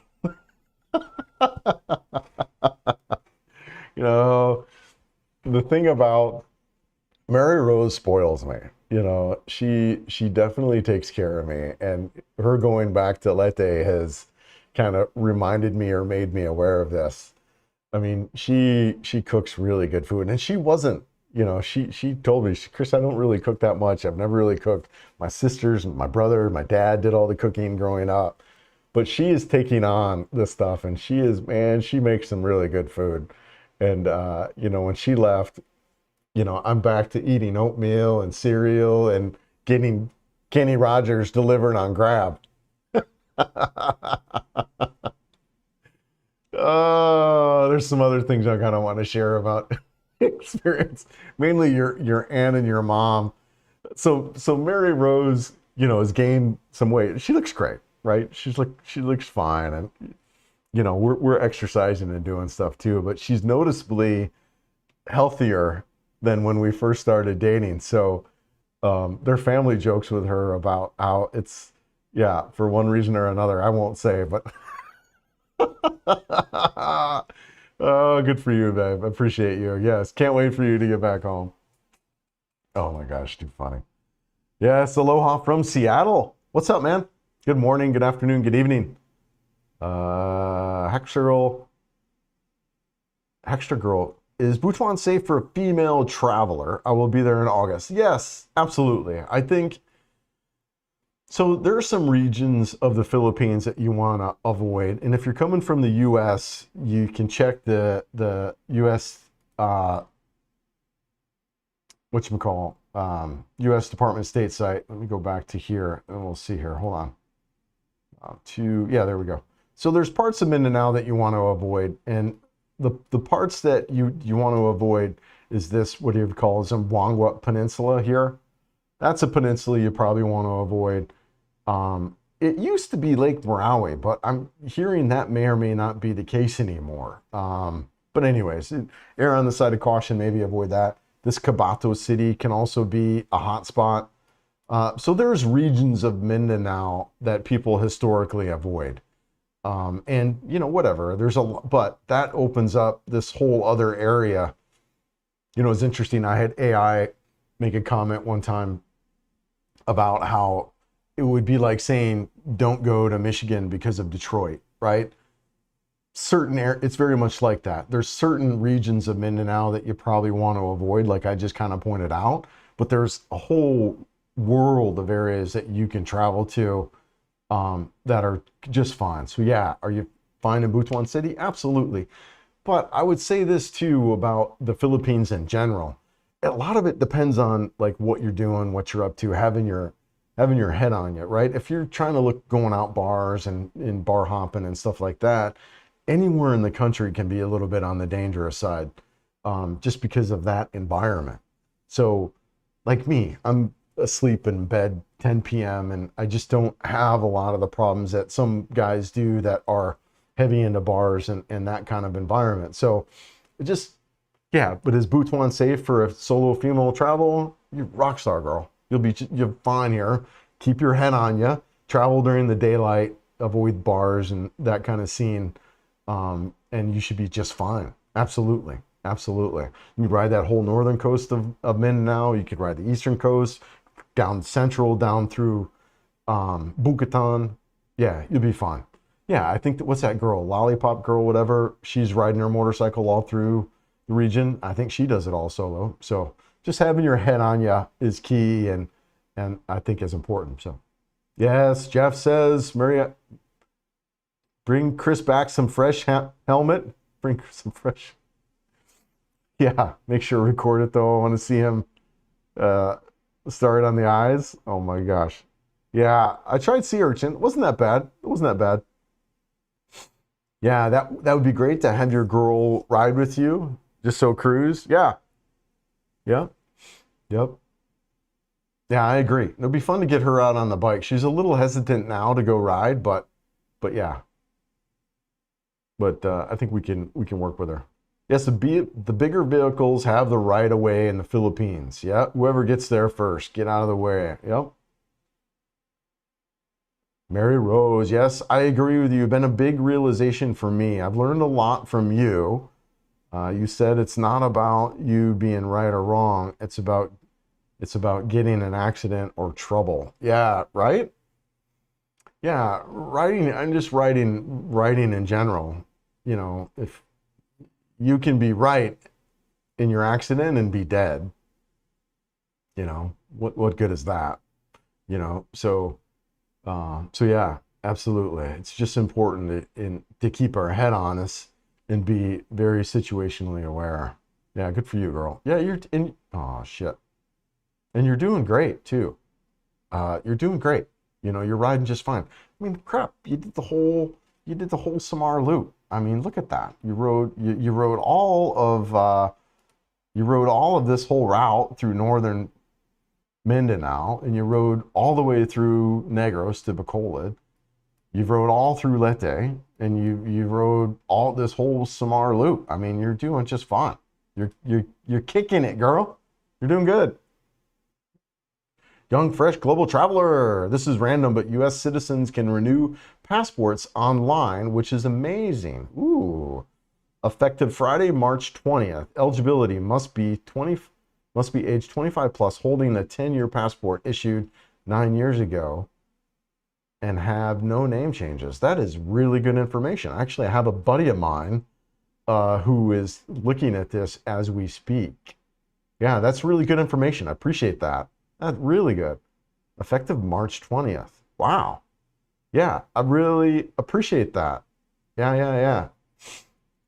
Kevin, drivers mostly lack training. Yes, they do, don't they? Yeah, or licensing for that matter. You're right. No formal training, no real license. They drive, ride like what they see others do. Yep. Just look at the checkpoint and the amount of pullover people. Yep. Are not really following LTO rules. You're absolutely right, brother. Young Fresh Traveler photo. You can use digital selfie. That means specific criteria. Interesting. Yeah, brother. That's really, really good. Really good. Silent Bill. Oh my gosh. He got banned. What happened? Silent Bill. Silent Bill is now silent. Yeah. I delete and block a lot of people on my channel. I do. I learned early on in my YouTube journey that somebody was telling me a little bit about the community. And what a lot of people don't realize is with a YouTube channel, what you're one of the things that you're doing is you're building this community. And just like a home, or you're building anything in life, you know, if someone came in your home, right? If somebody came in your home and took a big crap on your floor or did whatever, stole something, you know, would you have them in your home or would you remove them, right? And that stuck with me. So, look, it doesn't necessarily make them, just like the driving, it doesn't make them good, bad, right or wrong, it just makes them not a good fit. So I remove people pretty consistently. And you know, I just feel like if they're not a good fit for this community or my content or channel or whatever, I remove them. So Silent Bill is now silent. He is not a good fit for this channel and community. That's the other part I just don't understand. If you despise somebody, right? If you, yeah, he was already removed from mine. If you despise somebody so much, right? Like if you hate somebody, why would you watch their content? I just don't get that, right? Like, why would you subject yourself to torture and chaos? Like creators I don't watch or don't want any part of. I don't want to support them and their cause or whatever. I block. I just like, look, I tell YouTube, you can click on the 3 dots and say, don't recommend this channel, right? So, I mean, why would people do that? I just don't understand. Yeah, that guy, right? I don't know about him either. But that's the part for me too that I feel bad for, is guys like that, or people, not even guys, like people like that. Like, this is your life, man.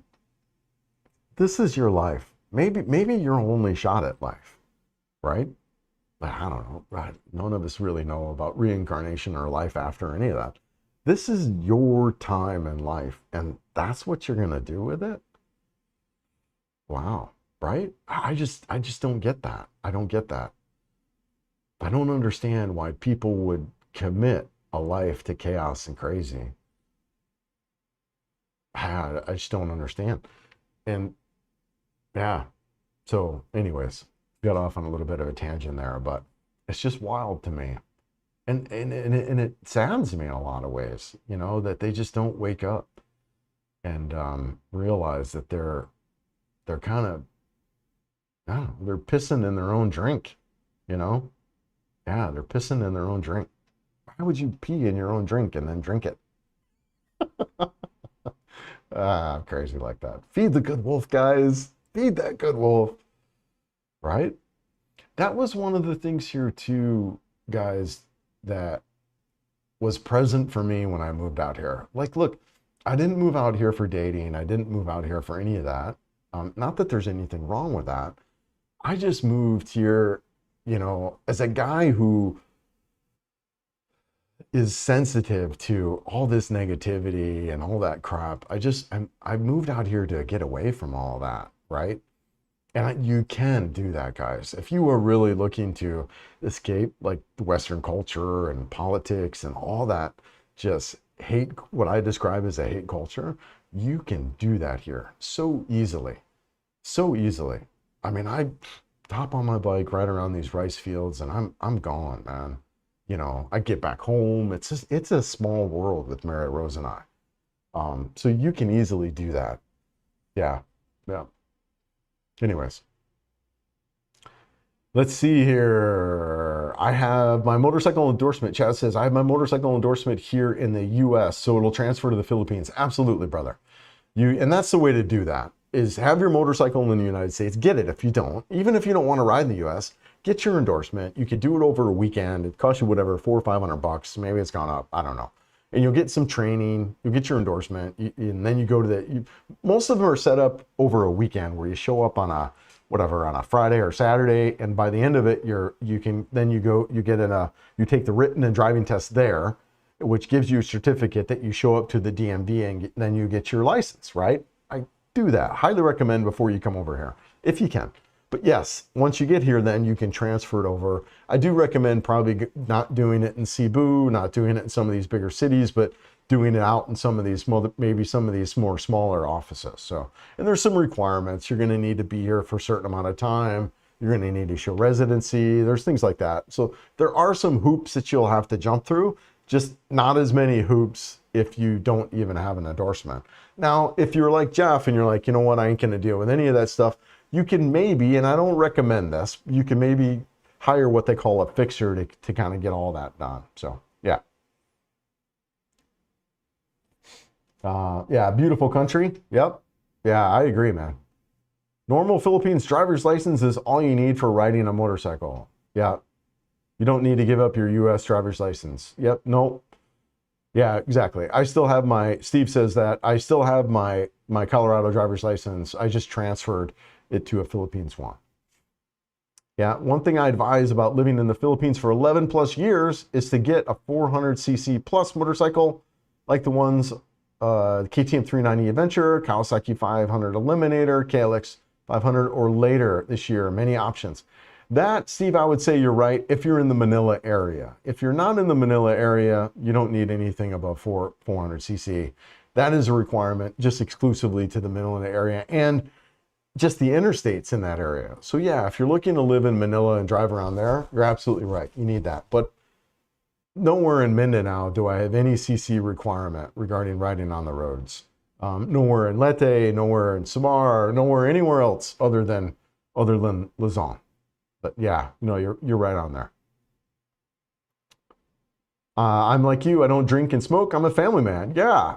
No, I got to a point in alcohol in 2015 where it was, I'm glad to be away from it. And, there's two things that I say in my life that have made all the difference and best decisions for me. Number one, quitting drinking alcohol. One of the best decisions I did for me. Number two, moving to the Philippines, for sure. And in that order, right? Like moving here was just as significant as quitting alcohol. And both were eye-opening. Once I removed myself from those, very eye-opening. When I removed myself from alcohol, I woke up When I removed myself from the United States, I woke up, and it was really, really wild to reflect on both of those. Yeah, really, I'm with you, man. Yeah, I have the Kawasaki Dominator 400. Yeah, for sure. Nice bike, man. Good for you, brother. Yeah, back in the bachelor life without her. Yeah, I'm just a simple guy like that. Yeah, yeah, too funny. Oh, this scroll is killing me. Let's see here. Yeah, there we are. Yeah, Chris on the Kenny. One Republic says Chris on the Kenny. I'm not sure what that is, but yeah. Clark is part of Angeles City, Luzon International Airport there. No trikes allowed. Yeah, I like that. Former U.S. base, so streets are good. Tons of walking. Yeah, no, I'm with you. I'm with you, Steve. Clark looks great. I would, yeah, Clark looks good. And I agree. If you're going to be in that region, bigger bike is something you probably want to look at. 313, Mary Rose. Aha. Don't tell that. Hey, don't tell that. I'll upgrade to a Kawasaki 650 later this year. I had the Vulcan S650. It was all right, like a cruiser.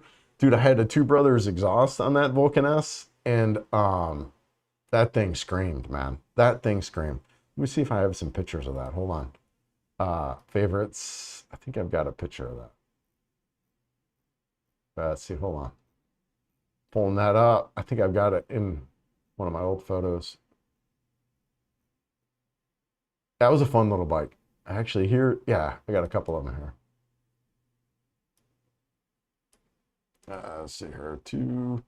Yeah, this was a fun bike. I had the Kawasaki Vulcan S650. I like that. And the panniers on the back, that was nice.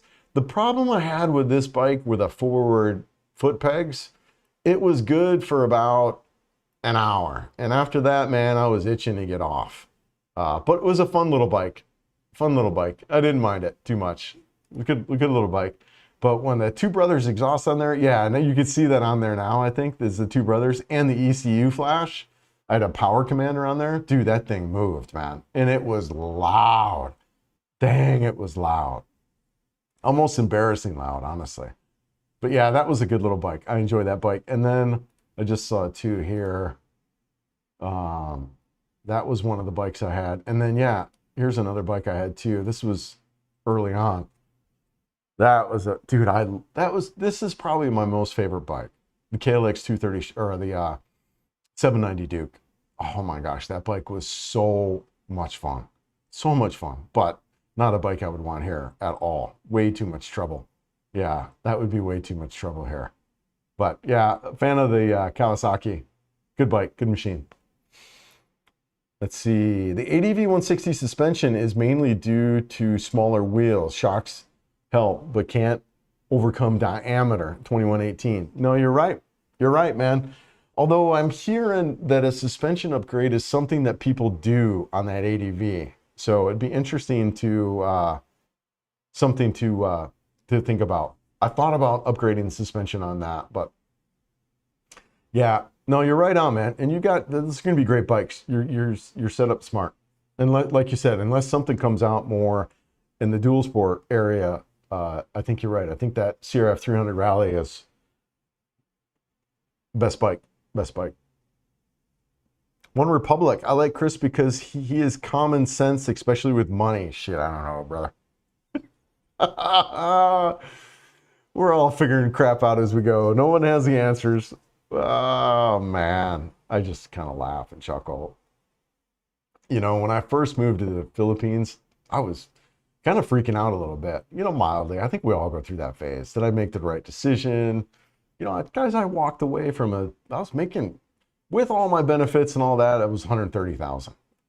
And I walked away from that career. Ain't no way I can go back now. Ain't no way. I've been here for 2 or 3 years. I'm so 2 or 3 years and outside of IT work, I might as well be working with an abacus.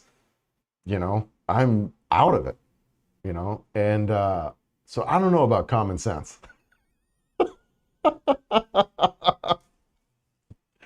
You know, who walks away from six-figure income to go live in the middle of a rice field?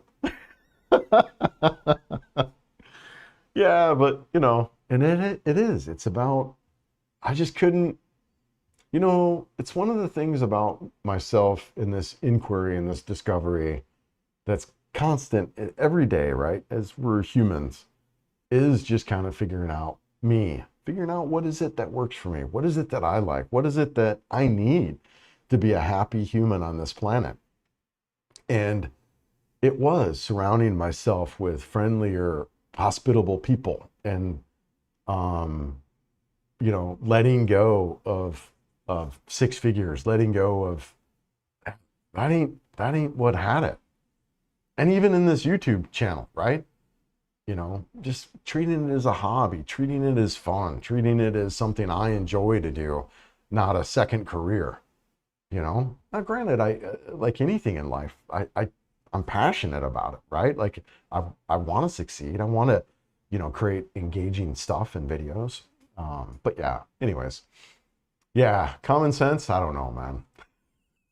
But thank you, brother. Appreciate it. She has a good teacher. Well, in some stuff. Yeah, Steve's just subscribed. Hey, thanks, brother. Appreciate it, man. Yeah. Yeah, just watch my videos with a cup of coffee and you'll be just fine.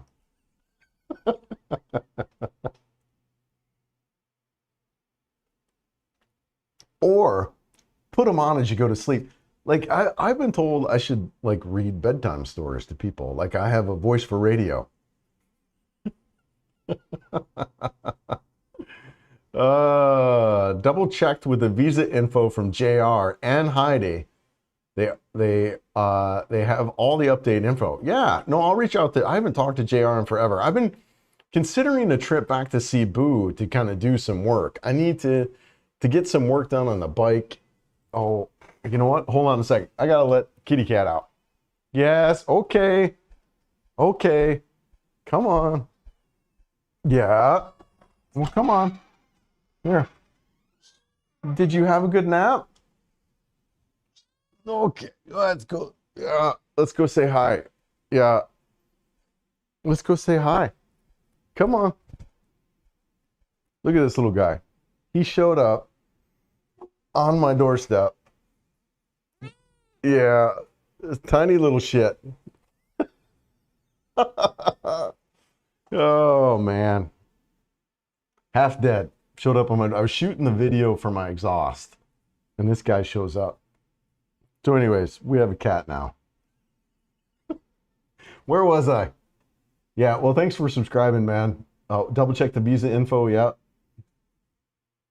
Yeah, Dirty Weird Grandpa is next. Next, yeah, dude. So here's the thing too about, yeah, here's the thing too, I think that's happening with the vloggers since that Sim guy got booted and Vitality or whatever, which I think is great. I think these guys are figuring out that, look, you can't treat the Philippines as your playground, right? It's a conservative culture, and you gotta practice respect. So I think that's great. I think that's great. It works for me. It was actually one of the things that surprised me about the culture here. I didn't know or understand that, right? Yeah.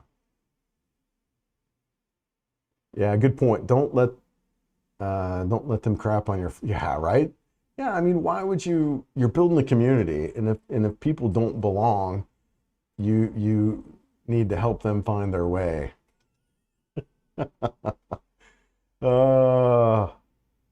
Yeah, yo guys, just stop in a second. Yeah, it's Scott. Yeah, no worries, man. You're probably already gone. I get behind in comments, but yeah. Oh. Yeah, Angry Grandpa needs the Philippines jail experience to kind of wake him up a little bit. Yeah, a lot of guys, man. I tell you, I mean, you got a couple of guys now that are in, one of them is still in jail, I think, right? They gotta wake up, man. You can't come here and be disrespectful to this culture and think that you're just going to get away with it over time. You can't. And there are a lot of guys who need to wake up to this, man. A lot of guys. And I'm kind of glad. I mean, it was just like, for me, early on too, it's been a couple years now, it bothered me. And admittedly, I was just like, you know, I, I, I don't know if jealous is the right way to say it, but it was like, I was offended by it, right? Being a creator in this genre, in this market. And then you got these guys who are touring around taking advantage of, whatever teenage girls and then filming half of it on camera, right? It's just like, it bothered, and it still does bother me even speaking it, but I come from a different space of it now. It's just like, well, they're going to get, it's not if, it's when. And because the culture, sorry, the cat's down here. The culture just doesn't tolerate it. And so, it's just a matter of time. I remember this guy telling me early on in Cebu, you got to be careful, man. You got to be careful. And what did he say? He said, your life is worth as much as a rooster. Your life is worth as much as a rooster. It doesn't take much money. Look, the Philippines is a safe culture if you can operate with respect and dignity and class. And it's not a safe culture if you tour around and take advantage of people. It's not, man. And these guys are figuring that out the hard way, man. And so it's really interesting to kind of see it play around. Yeah. Let's see where I'm at. Yeah. Good point. Don't let them come out. Okay, let's see here. Angry Gap. Yeah. Good morning, mate, from Australia. We'll be over there at Xmas for family. We'll be in northern Mindanao, and my wife and mom 4 weeks. Yeah, good for you, man. Yeah, good for you. I like it out here, man. I like Mindanao a lot. Friendly people, good locals. I'm digging it out here, man. And I also really enjoyed Leyte a lot. I enjoyed Leyte a lot. It's beautiful out there. Mary Rose. One Republic boomers are FUBAR. Mary Rose. Yes, he is a good teacher. He even taught me to give way, which many Filipinos don't. But sometimes he is a kamota. He is a sweet potato rider. Yeah, give way, right? And it's important. And she's right. Most Filipinos don't give way. And, it's important as you're riding to kind of be aware of what's going on behind you. Buses and stuff like that will come up on you pretty fast. And, you guys have seen my videos. I'm in no hurry. So I'm sorry, this cat is sitting here. Yes, kitty cat. All right. Where are we at? Oh, crap. Chris, you should do late night Philippines jazz radio work. All right. Sounds like a good idea. All right.